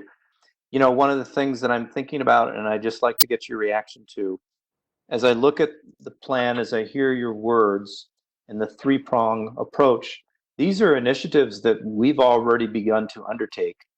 And in a sense, isn't this just an accelerant? Isn't this just an expedited, let's move through these issues and let's act like stewards of the state taxpayers and for the good of our students and our communities, let's get on with it.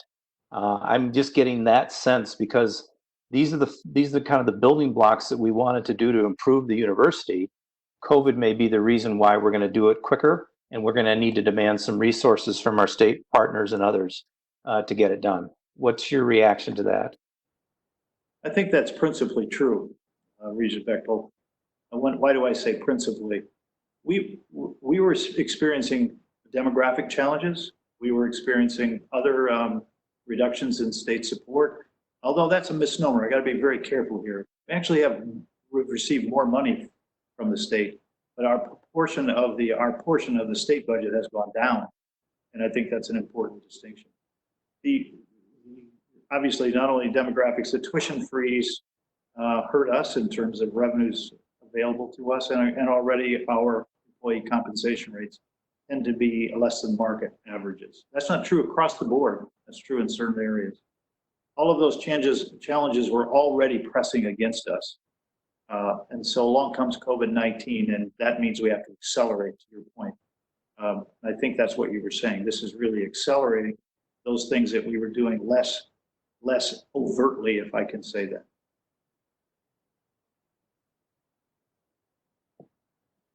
Regent Walsh.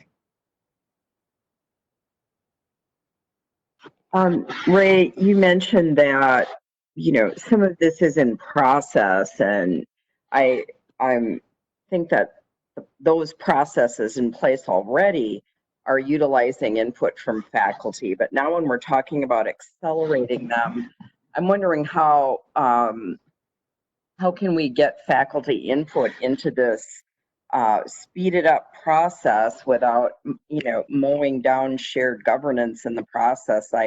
I'd hate to see us lose what makes us, part of what makes us a great university system is the input of our faculty and staff. So how can we accomplish both of those things?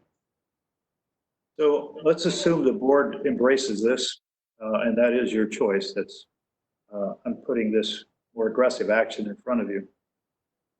If the board does that, I think there's a process to engage the faculty and staff between now and the next board meeting, which may be in early June, or maybe the board wants to have another meeting after that, give it a little more time. I think engaging the communities right now is a possibility for the board, seeking input about these ideas. What are your thoughts? I think that's important. The second part of that, though, is the processes that we're looking at. Let's take program evaluation and prioritization. The framework we're looking at to make it as objective as possible is built around Massey's thoughts. Massey's one of the early writers on how to do this well. Dickinson, who's probably the model we will use the most, but it needs to be modified because we believe it disproportionately evaluates the cost of a program and weighs that too highly. And then the third is, I believe it's Booker and Campbell or something like that, another group. So there's 3 different models out there. All of them engage the faculty, staff, and the community. So if we're going down this direction, that process is full engagement. It will be accelerated because already this fall, it's not like faculty aren't stressed already or community people aren't stressed already. I agree. And that's really makes it super difficult. So that process will begin, and it starts in my mind with an understanding of the majors that are offered in our system. Let me see if I've got that up. No, I don't. I thought maybe I had it up.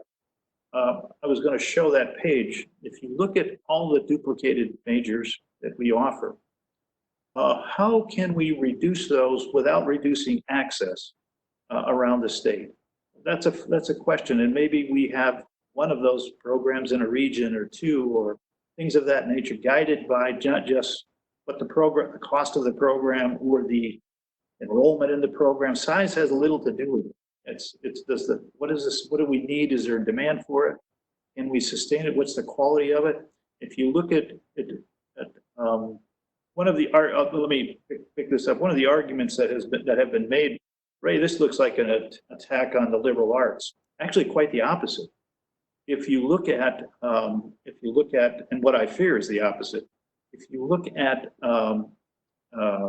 Dickinson's model, it heavily weights the cost of a program in this effort, and the least costly programs are the liberal arts programs. So it actually impacts the liberal arts the least, even though probably those majors are duplicated more around the system.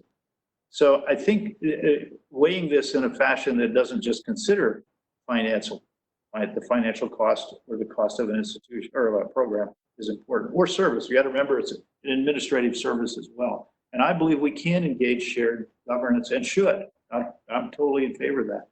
However, I can't wait for much longer. I can't delay this process because there's just too much at risk, and that's a real concern.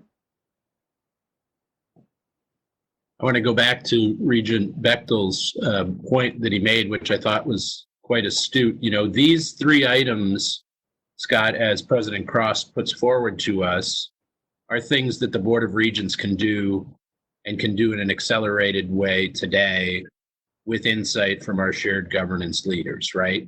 Doing things like program array, review, making sure that our campuses are showcasing the distinctiveness that they are. All of the shared services reforms that we can do can be system driven and done in a centralized way.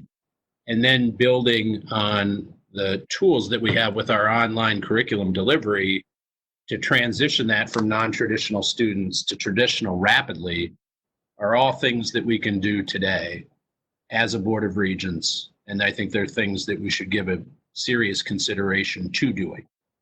But there are things where we're going to need our statewide partners to involve with us as well.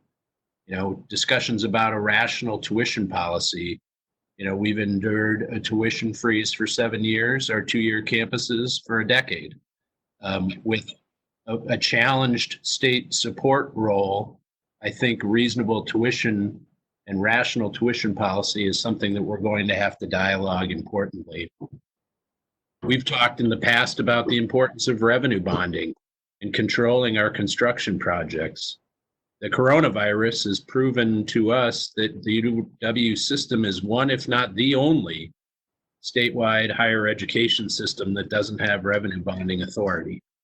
And that's something that we're going to have to work with our statewide partners to address in a thoughtful and compelling way. And then finally, and Ray's quick to say it, this isn't sexy, but our information technology products and services are incredibly outdated and antiquated artifacts and expensive to run. And those are the kinds of things that we're going to need statewide support to address above and beyond what we can do as a board. But I think they're going to be pivotally important discussions that we have as we move forward. I appreciate that, Regent Peterson. You and I have talked about. I have 5 additional recommendations that I will make related to things that are outside of the board's control that I think need to be dealt with at the state level or something like that.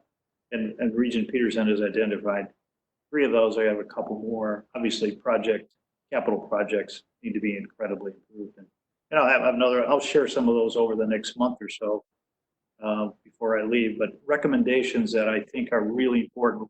And I looked up on the revenue bonding issue because the COVID-19 situation has exposed something that really hurts us compared to Michigan, Michigan State, Ohio State, Illinois, Iowa, every other Big Ten, every other institution in the country, as a matter of fact. Many of them are going to the capital markets and securing cash flow money right now, borrowing that in order to bridge over this cash flow problem. I can't do that. I have to rely on the state to provide that money. Everybody else is borrowing money from the capital markets at very inexpensive rates to help them bridge over this, and I can't do that. That puts me at a serious disadvantage, and it also puts an additional burden on the state.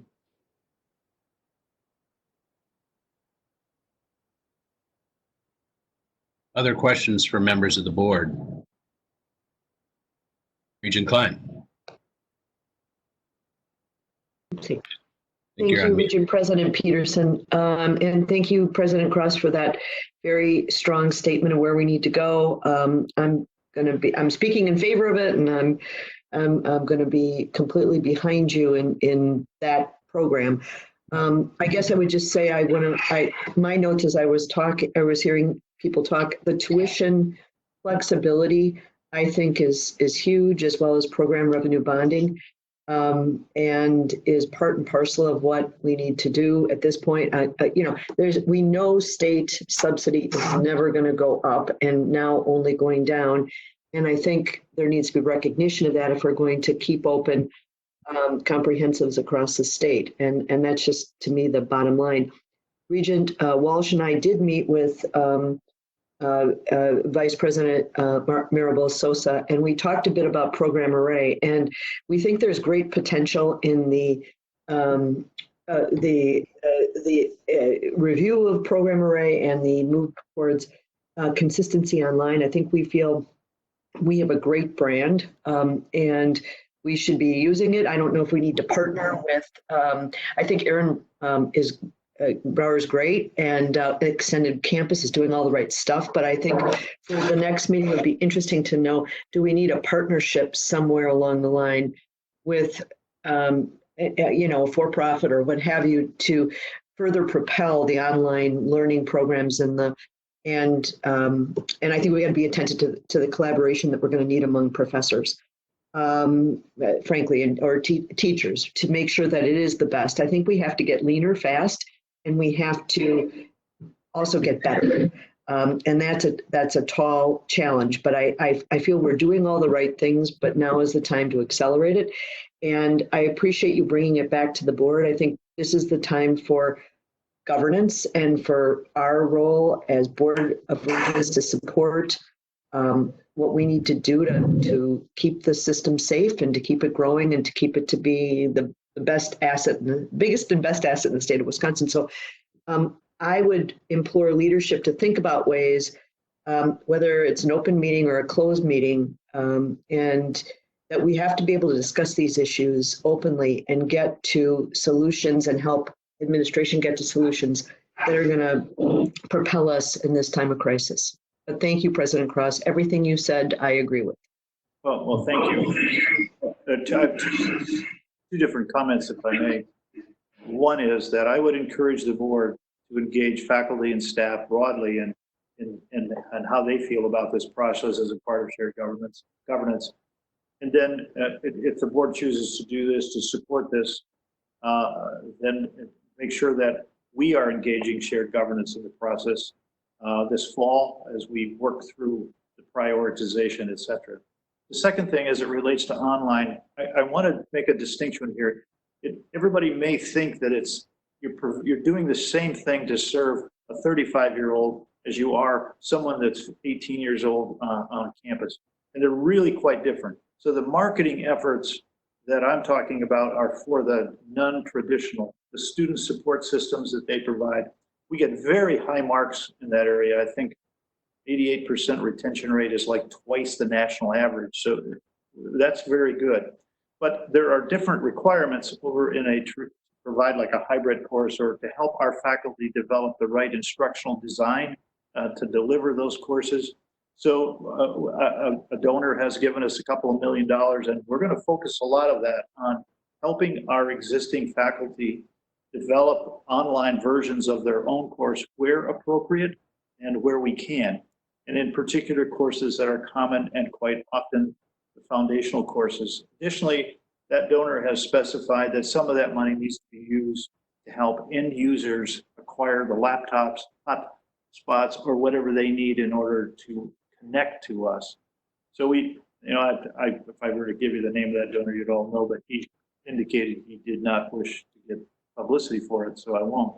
But that's something that we're working on aggressively right now. And what the extended campus has done is they have a lot of expertise in instructional design and student support, et cetera. How does that translate to an 18-year-old? So those two are different things. And what we're trying to do in the 18-year-old online kind of stuff on campus, if we can, a hybrid format, et cetera, is do more instructional design for them, help them develop. That's part of the training we're going to go through this summer for faculty and staff, because we do have to be prepared to do more of that.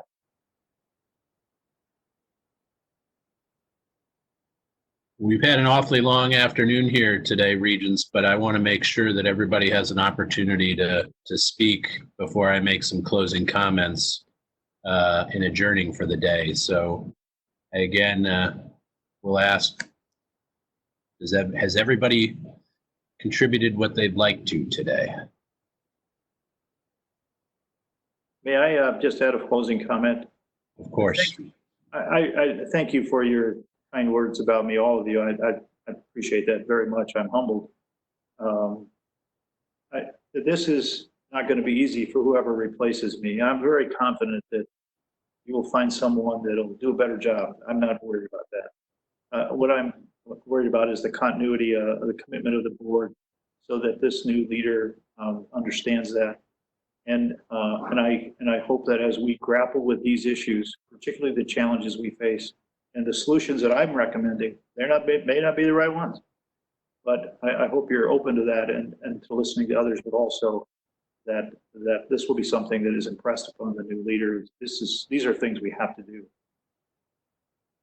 Thank you all very much. Thank you, Ray. It's been a comprehensive presentation and certainly a rich discussion. We as Regents must now continue to consider and take transformative actions to prepare for what is most certainly going to be an uncertain and volatile future. And what we've seen and heard today will give us much more strong and informed foundation to make important decisions going forward. These are just the beginning of many pivotal decisions this board's going to be required to make in the months ahead. Some have asked why President Cross should present a blueprint for the UW system's future when he's retiring and won't be around to implement those plans. And my response has been that we're incredibly fortunate to have Ray at the helm at this moment. In addition, as I said earlier, we should all appreciate his deep commitment to the university and our students, faculty, and staff who have made the UW system the world-class center for education, research, and outreach that it is. It's very much to our benefit, and we've seen firsthand how we can draw on President Cross's decades of experience in higher education, his objectivity, and his in-depth knowledge of the UW system, its strengths and its challenges, and its vital importance to our state. Now, having been presented the blueprint by President Cross, this is where we as Regents come in.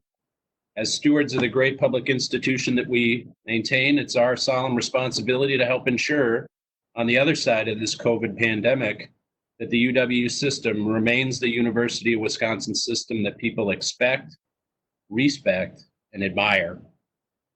Our support for the priorities presented here by President Cross, in whole or in part, is the bridge to the future when his successor, whoever that may be, steps forward to lead our UW system. In a time of transition, it'll be vitally important that our board offer this continuity and purpose. Regents, I appreciate the dedication you've all showed over the course of the last 2 months. The demands on our time and the critical decisions we have and will continue to make in the months ahead will chart the future course of the UW system. Stakes are high, but the resources we maintain give me great confidence the Wisconsin idea for the 21st century will be the competitive advantage that will set the UW system apart from other institutions of higher education across this country. And with that, I'll take a motion to adjourn. So moved. Regent Klein, thank you. May I have a Aren't you second? going to- No, wait, excuse me. Are you going to make a motion to support his plan, or is that not something we're doing? No? That is Okay. not something that we've noticed, and we'll be addressing it in the future, likely our June meeting. Okay, got it. So I move to adjourn. Thank you. Second. Thank you, Regent Hall. I appreciate all of your attention today. We've gone on nearly 4 hours. This was an important discussion for all of our stakeholders to be a part of. And I wish you all good health for the rest of the week and weekend. Thank you. Thank you. Thanks. Good evening. Thank you. Thank you all.